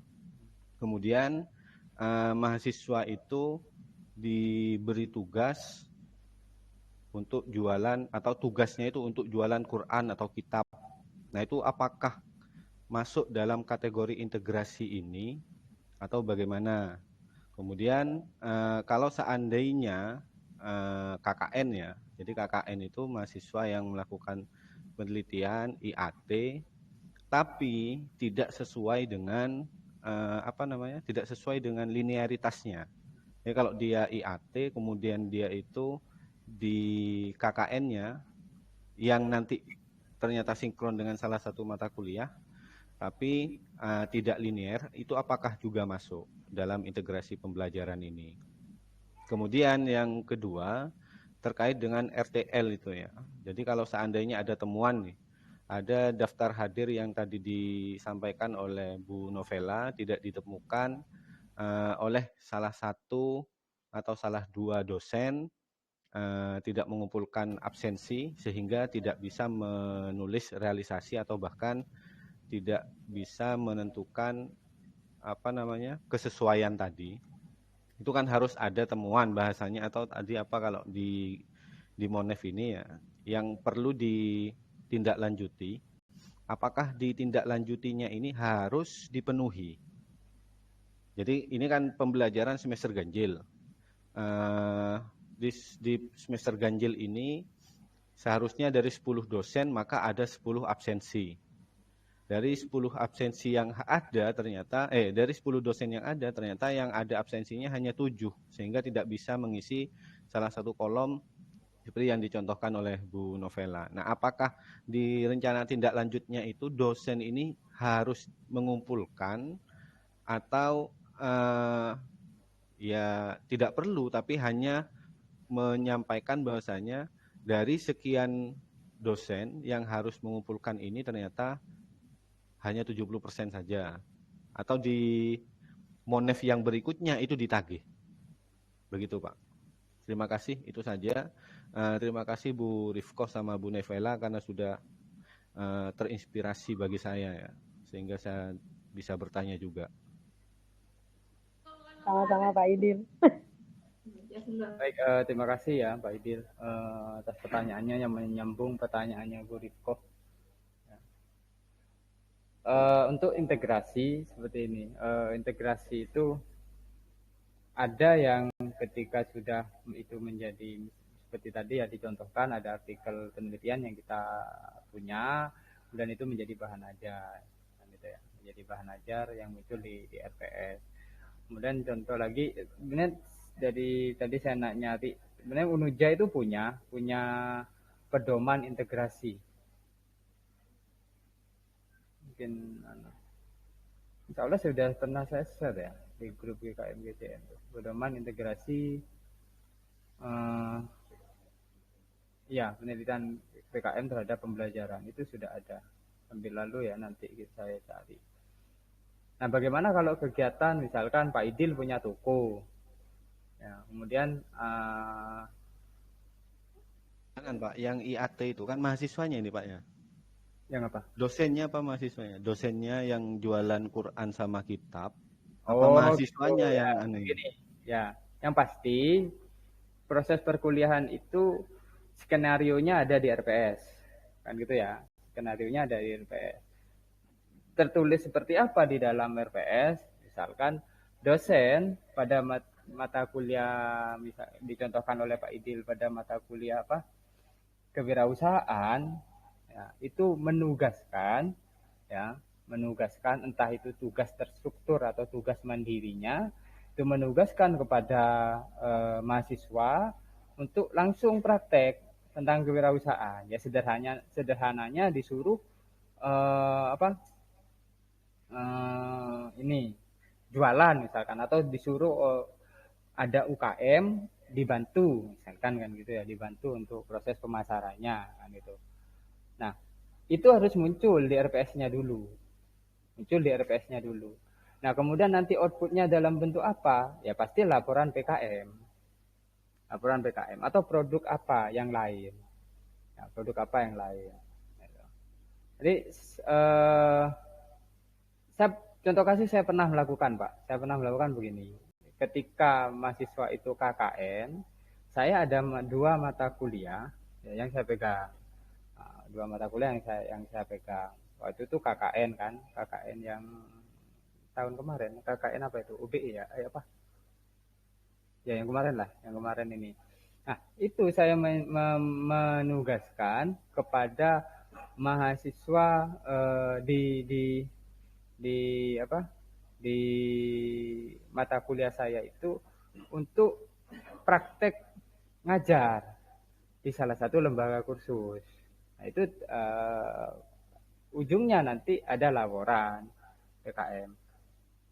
Tarik mundur lagi, saya pernah melakukan itu untuk mata kuliah tourism. Nah, mata kuliah tourism. Di mata kuliah tourism itu, karena begini, ini contoh kasus Pak ya. Tapi kalau apakah itu menjadi laporan PKM atau tidak, terus terang belum atau tidak saya lakukan. Karena saya nggak tahu bahwa itu ternyata bentuk integrasi. Ternyata itu bentuk integrasi gitu loh. Kalau setelah saya baca pedomannya, setelah itu salah satu bentuk integrasi menurut keyakinannya saya seperti itu. Contoh begini, pada mata kuliah tourism itu saya menugaskan mahasiswa secara berkelompok untuk membuat video profil ya yang isinya mempromosikan objek wisata di sekitar Kabupaten Probolinggo yang belum terkenal. Nah, di setengah semester pertama itu saya kasih teori tentang tourism setengah semester pertama. Di setengah semester kedua saya sudah tidak meminta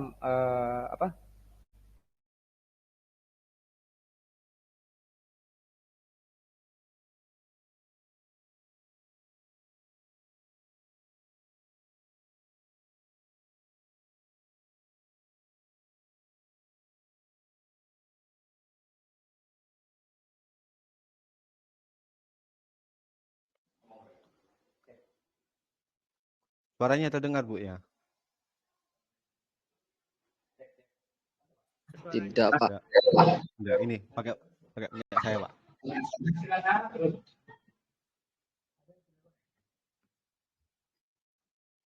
Cek. Masuk. Ya. Kemudian di akhir perkuliahan tersebut ya, mahasiswa itu saya suruh buat laporan apa yang sudah mereka perbuat untuk membuat promosi itu, video promosi atau video profilnya itu, kemudian dan diupload ke YouTube dan seterusnya. Saya nggak sadar sih sebenarnya waktu itu kalau itu salah satu bentuk integrasi dengan PKM misalkan gitu. Sehingga itu tidak saya kemas seperti itu, hanya saya kemas dalam perkuliahan saja, bukan dalam bentuk PKM dan pembelajaran. Kira-kira seperti itu. Bapak. Kemudian yang kedua apa Pak Idil pertanyaannya? Foto apa? Foto video. Ada laporannya Pak, yang saya minta waktu itu suruh buat laporan. Saya suruh buat laporan Pak. Selain video, video itu jadi ada beberapa bentuk luaran kemudian pada saat itu. Eman sebenarnya Pak Idil waktu itu Pak Idil. Ya karena saya nggak tahu itu kan ya.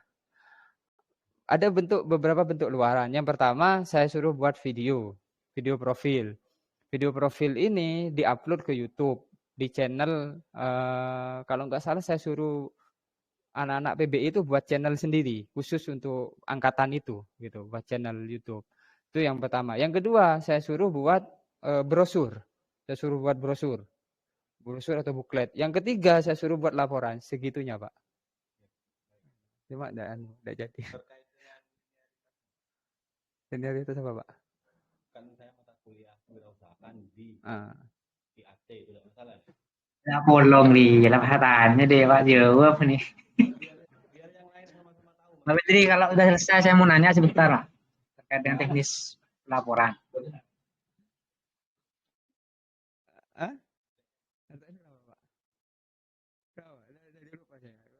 Pertanyaannya Pak Idil terlalu seru soalnya. Apakah harus segera dikumpulkan di waktu itu? Maksud saya itu sebelum berganti semester atau bagaimana? Ya kalau di sini Pak Idil dan Bapak Ibu GJM yang lain ya, RTL itu bagian yang menjelaskan rencana tindak lanjut secara realistis ke depan yang akan dilakukan program studi terkait hasil evaluasi yang dilakukan GJM. Kapan itu? Kalau melihat di strategi pengembangannya itu 1 tahun ke depan, Pak. 1 tahun ke depan. Jadi ini bukan seperti apa kemarin AMI ya, ada UB, KTS, ketidaksesuaian itu enggak seperti itu yang diminta di sini. Tinggal pokok 1 tahun ini dari temuan itu mau diapain gitu aja kira-kira. Ya. Silakan Pak Jasil. Mohon maaf ini Pak Idil tolong dimaafkan megang tadi memotong. Ya. Suaranya Pak Jasil belum masuk.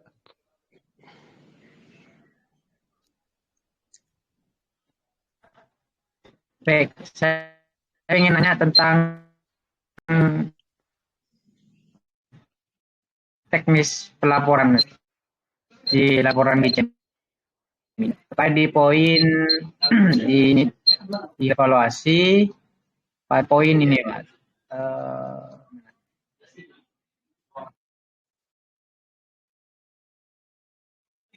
Poin apa Pak?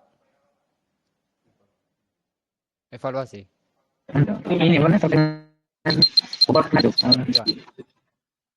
Nah, di situ kan di tabel mata kuliah, itu kan di poin 9 itu kan menghitung jam. Kalau saya hitung kemarin, misalkan di perkuliahan, kalau 3 SKS saja, itu kan sudah 32 jam. Jadi kalau full ngajar selama 16 tatap muka, kalau ada mata kuliah 3 SKS itu kan 32 jam. Kalau per jamnya kita mengambil seperti di Unija 40 menit, itu kan 32 jam. Kalau misalkan disesuaikan dengan di peraturan itu yang bunyinya per SKS 50 menit, maka lebih 32 jam. Nah, kemudian terkait dengan bobot seminar praktek ini,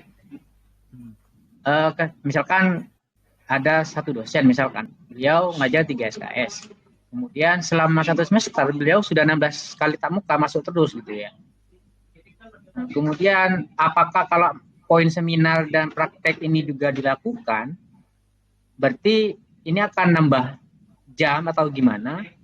Atau penghitungannya bagaimana? Sehingga ketika dikonfirmasi ke kredit itu kan apakah ada panduan harus berapa jam minimal dan maksimal ketika dikonversi menjadi ke jam itu? Itu yang pertama. Kemudian yang kedua terkait dengan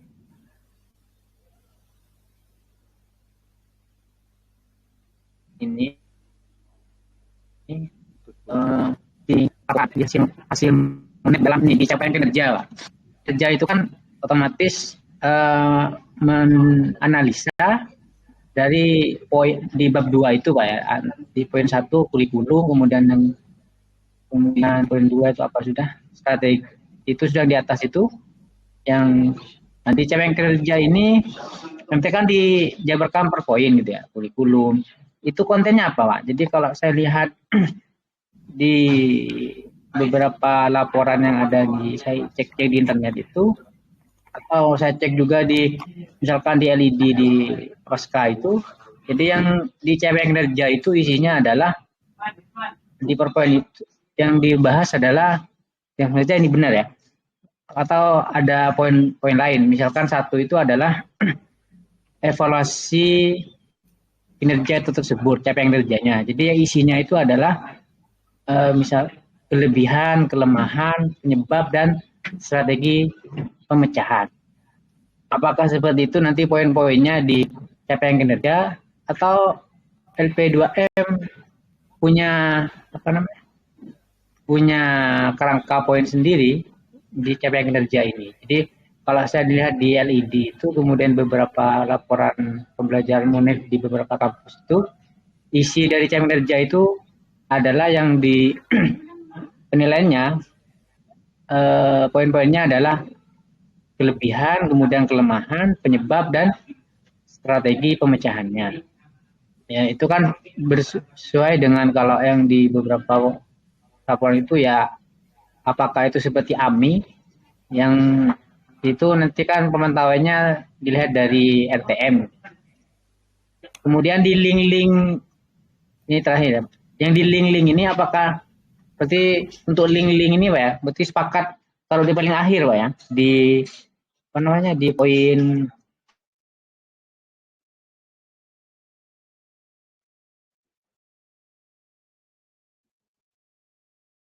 dalam, berarti tidak perlu kita lihat di situ ya. Jadi link-link itu fokus taruh di bawah semua Pak ya. Kalau di borang LED-nya di agitasi itu kan link-link itu ditaruh di poin-poin itu biasanya. Terima kasih Pak Brad, mungkin itu yang saya tanyakan. Mohon maaf. Assalamualaikum warahmatullahi wabarakatuh. Waalaikumsalam warahmatullahi wabarakatuh. Ya, terdengar suara saya masuk ya? Iya, jangan dimatikan, nanti disabotase sama-sama. Baik, bobot menit per SKS, kira-kira itu ya yang pertama. Kemudian kalau seminar dan praktek itu konversi ke jamnya gimana? Nah, kan, kemudian kurikulum itu seperti apa, terus capaian kinerja seperti apa? Itu pertanyaan dari Dr. Jazil. Ya.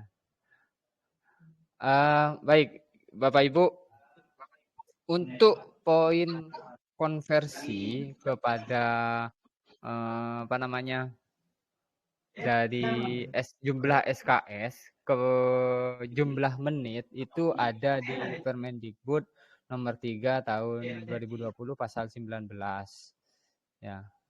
Kalaupun misalkan di gini, normal kalau yang kemarin atau sebelumnya normalnya tuh 50 menit per SKS. Sebelumnya itu 50 menit per SKS. Pak di Unuja 40. Nah, itu sesuai dengan yang kita tulis mana, Pak? Yang kita tuliskan itu 50 atau 40, Pak? 50, Pak. Sesuaikan dengan sesuaikan dengan aturan, Pak. Gitu. Siap. Ya, itu di pasal di pasal 19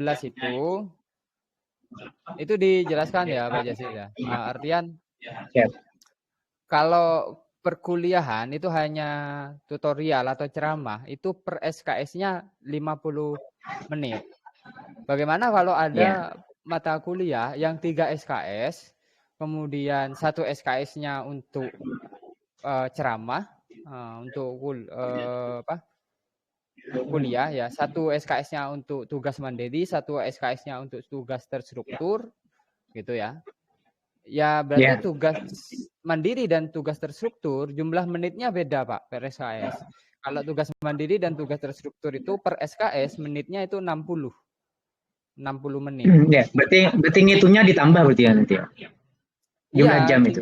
Seperti apa? Misalkan begini, ada 1 mata kuliah yang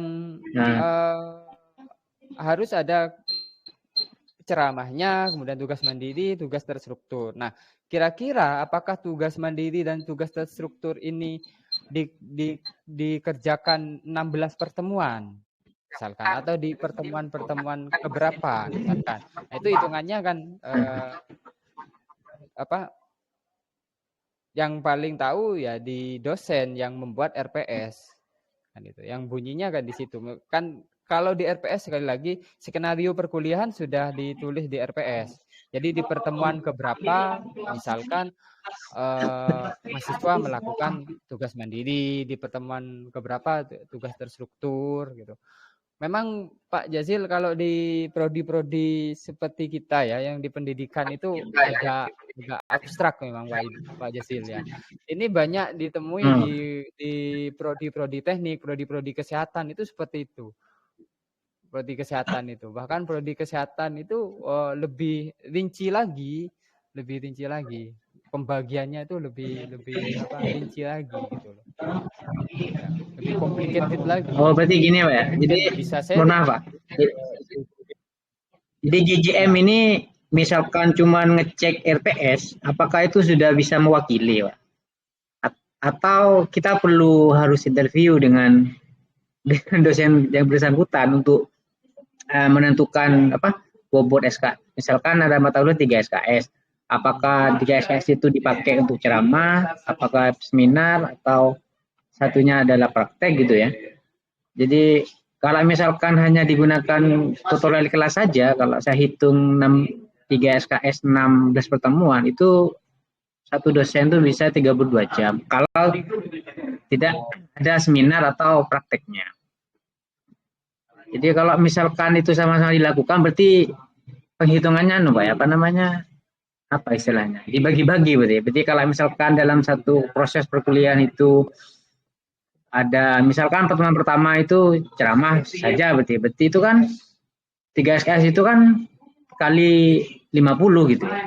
Atau misalkan di pertemuan keberapa ada praktek, berarti itu hitungannya lain, atau soalnya kan satu kolom cuman Pak, kalau di laporan itu kan. Coba Pak Jazil, ada contoh RPS enggak? Itu muncul di RPS sebetulnya Pak Jazil. Jadi tidak perlu di RPS ada. Tidak harus perlu wawancara dengan dosen terkait begitu. Direkam saja dari RPS yang ada. Jadi misalkan kalau semuanya dia berupa kuliah dan responsi tutorial, yaitu tadi sesuai dengan SNDIKT ini sebetulnya. Jadi 50 kan. Kalau seminar maka dia 100 Pak. Seminar kemudian praktikum itu 100 ya. Sesuai dengan ini saja sebetulnya. Jadi mungkin tidak tertera di ya sebetulnya. Mungkin bisa diberikan keterangan lagi Pak Bret. Keterangan lagi menitnya itu. Keterangan yang ada di ini maksud saya di mana di bobot SKS-nya ya sebagai penjelasan saja. Sudah dilinkkan itu Pak. Oh sudah dilinkkan. Oh ya, ya sudah kalau namanya. Jadi nanti akan berbeda sebetulnya. Konversinya ikut konversi ini saja sebetulnya Pak. Jadi misalkan 3 dikalikan jumlah pertemuannya ada berapa bagi 60 menit ketemu. Sebetulnya itu untuk menghitung ke konversi ke jam sebetulnya. Misalkan satu mata kuliah ini 3 SKS, maka sebetulnya itu dituntaskan dalam berapa jam begitu. Jadi misalkan 40 jam. Nah, 40 jam itu sudah tuntas mahasiswa. Baik itu perkuliahan, baik itu seminar, baik itu praktikum. Nah, acuannya barangkali tetap kepada ini kalau mata kuliah sebetulnya di ini sebetulnya Pak, di RPS munculnya. Iya. Oh, ya dia. Pelajarannya itu ada di RPS. Oke. Nah, sebenarnya yang ingin saya tanyakan ini Pak Bredi, apakah ketika kita melaporkan seminar sama praktikum itu apa perlu juga dicentang? Kalau dicentang berarti ada pelaksanaan gitu. Iya. Ketika ada pelaksanaan, hitungnya itu gimana? Apa SKS itu 3 SKS juga dihitung, ditambah seminar, ditambah praktek, atau gimana? Atau kalau mau amannya sungguhnya SKS itu aja dihitung kali jumlah jam dan dibagi apa kemarin itu sehingga ketemu berapa jam gitu. Saya kok nggak. Karena kan satu dosen kan satu matkul cuma satu kolom. Kalau kita lihat di RPS di Pasca itu kan di mata kuliah tertentu mungkin di proses perkuliahannya misalkan pengembangan media. Jadi kan selama 16 tatap muka itu ada yang kajian teori, kemudian di tengah semester itu mahasiswa praktek gitu kan. Jadi ngitungnya itu gimana gitu. Apakah kalau mau keamannya ya sudah 3 SKS itu kali 50 menit, kemudian dibagi berapa kemarin itu jadi sehingga jadi berapa. Sebenarnya saya lebih ke teknis saja, Pak. Teknis apa GJM dalam melaporkan gitu, apa dicentang apa tidak gitu dan macam. Kalau RPS-nya ada ya di SKS. Terima kasih ya. Oke, begini Pak Jazil ya. Kalau mengisi bobot kredit SS ya, jadi gini, mata kuliahnya apa namanya? ABC misalkan. ABC. Ya, misal. Ya, misalkan ya. Itu masuk mata kuliah kompetensi apa? Kompetensi dasar misalkan. Ya, misalkan MKK atau MKU dan macam-macamnya. Ya, MKD itu dasar, U itu umum ya. KK ya, itu benar. kuliah keterampilan kalau nggak salah gitu. Keterampilan. Nah, bobot SKS ya. 3 misal. SKS, mata kuliah dasar ini, mata kuliah ABC ini berapa SKS? Misalkan 3. Ya. Oke, bentuk pembelajarannya apa? Oh. Apakah kuliah, seminar, atau praktikum? Seminar misal, Pak. Berarti cukup centang seminar lah ya. Bukan dicentang, Pak, diisi 3. Gitu, Pak. Oh, gitu. Ya. Oh enggak, Pak. Ini mata kuliah ada seminarnya, ada kuliahnya, Pak. Oke. Kuliahnya berapa? 2 SKS, Pak. Seminarnya 1 SKS. Berarti kan total 3. Oh, gitu. Cuman menghitung menitnya beda-beda, Pak. Kalau bentuk seminarnya itu bentuk pembelajaran ya, kalau di Permendikbud itu ya, kalau bentuk pembelajaran itu ini 100 menit per SKS per pertemuan, per SKS per pertemuan. Itu 100 menit, Pak. Nah, kalau itu bentuknya tugas mandiri, seminar, itu 70 menit per SKS per pertemuan. Gitu. Pak, gimana kalau amannya 50 menit saja 3 SKS itu 50 kali 3? Ya berarti tidak ada seminar, Pak. Hanya semuanya itu kuliah saja, Pak. Kuliah di kelas gitu berarti, Pak ya? Iya, hanya kuliah saja, hanya ceramah saja isinya misalkan. Ya, itu berarti ada 3 aja, 3 SKS dikalikan 50, kan gitu. Dikali 50, dikali jumlah pertemuan, kemudian dibagi 60 menit. Oh, jadi misalkan kuliah itu bobotnya 3 SKS, tapi dalam proses perkuliahan itu ada FGD-nya misalnya, forum diskusi, kemudian ada prakteknya, berarti 3 itu dibagi, Pak ya? 3 SKS itu ya? Ya. Jadi kan totalnya 3 SKS. Tapi bentuk dari pembelajarannya dari 3 SKS itu bisa jadi beda-beda. Misalkan 1 SKS itu ada kuliahnya, 1 SKS seminarnya, 1 SKS praktikum, misal ya kan. Kayak gitu. Jadi kan beda-beda sudah, Pak. Gitu. Iya, karena kalau di pendidikan tuh kadang kan gini, Pak. Jadi ada prakteknya separuh, ada prakteknya teori gitu.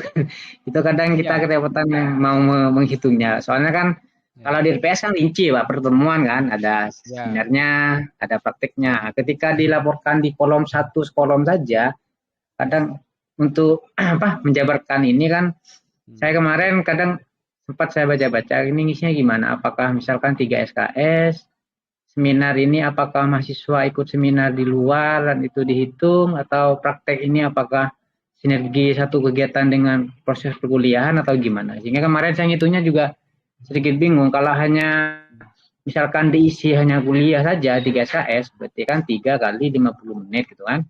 Kemudian sehingga ketemu jumlah kredit jamnya berapa. Jadi kalau misalkan cara ngisinya 3 SKS, kemudian seminar kuliah itu 3 SKS misal Pak ya. Jadi tutorial itu adalah 2, kemudian seminar 1. Nah, berarti tidak apa-apa, berarti ngitungnya gitu Pak ya.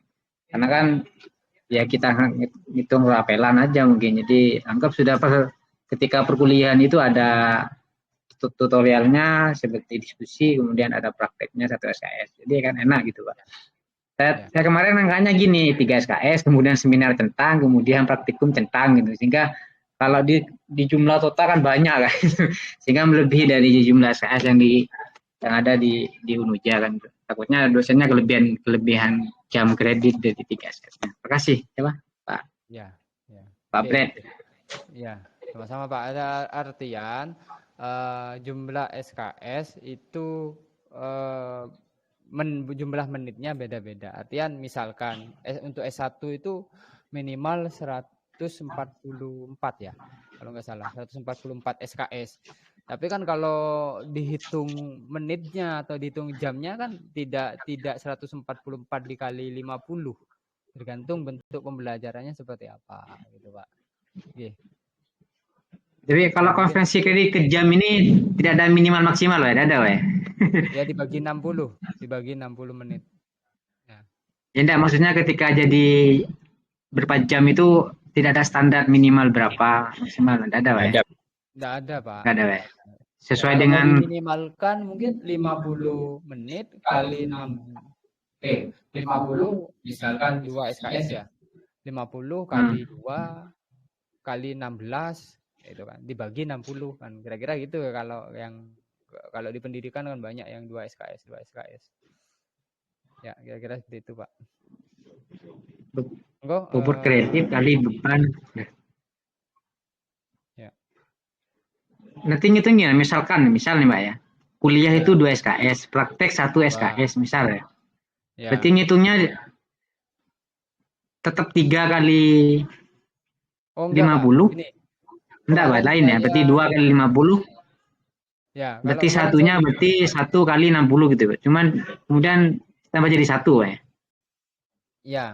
Jadi misalkan 1 ya, kuliahnya berapa? 2 SKS. Misalkan 3 SKS, itu 2, praktek 1 misal. Praktek 1, kan gitu Pak ya. SKS, misal. Nah, berarti di sini 2 dikali 50 kan itu ya, dikali 11. Nah, berapa? Kemudian dibagi 60. Muncul jamnya kan. Berapa jamnya kan itu. Kemudian yang selanjutnya yang 1 SKS ini 1 dikali 170 menit. 100. Ya. 10 menit dikali jumlah pertemuannya. Gitu, Pak. Apakah 16 kali pertemuan itu praktek terus misalkan? Misal praktek terus Pak, misalkan saja. Berarti kan nanti hitungannya ditambah nanti Pak. Yang 2 sama 1 itu mau ditambah. Ya, ditambah. Ya Pak, makasih Pak. Itu yang saya bingung kemarin, cara ngisiannya itu. Takutnya keliru. Ya. Itulah kenapa kami mengundang Bapak Ibu GJM pada pertemuan kali ini. Gitu. Karena beberapa saya mendampingi itu memang ada kebingungan untuk terutama pengisian bobot SKS ini.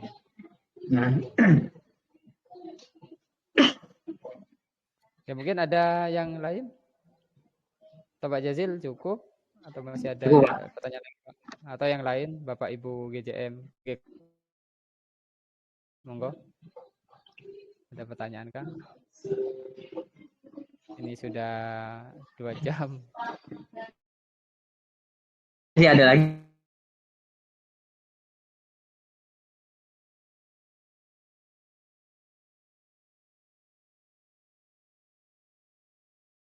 Kita diskusikan pada pertemuan kali ini. Untuk pertanyaan lebih lanjut boleh melalui jalur pribadi kepada saya atau kepada Pak Kepala atau kepada Pak Idil atau siapapun, insya Allah kami bisa menjawab nantinya.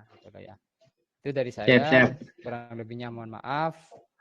Saya kembalikan kepada moderator. Terima kasih. Wassalamualaikum warahmatullahi wabarakatuh. Waalaikumsalam warahmatullahi wabarakatuh. Assalamualaikum warahmatullahi wabarakatuh. Terima kasih. Kami sampaikan kepada Bapak Brady yang sudah sangat detail menjelaskan. Bapak Ibu sekalian, tibalah saat kita acara. Ya mudah-mudahan apa yang telah dilakukan oleh teman-teman GJM kemarin sudah mendapatkan sesuai dari hasil monefnya. Tapi khusus bagi Bu Rifkoh ini paling enak ini ya. Jadi kalau seandainya ada yang kurang dokumennya bisa langsung minta di rumah. Ini khusus Bu Rifkoh ini. Bapak Ibu sekalian, marilah kita akhiri kegiatan pendampingan penyusunan laporan evaluasi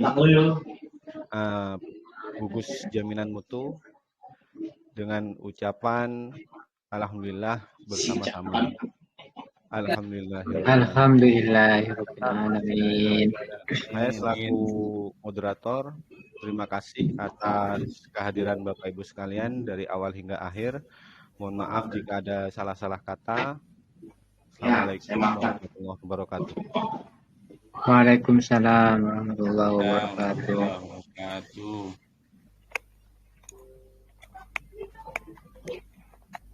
Jangan lupa Bapak Ibu yang diundang nanti siang bisa hadir, ya. Kemarin aku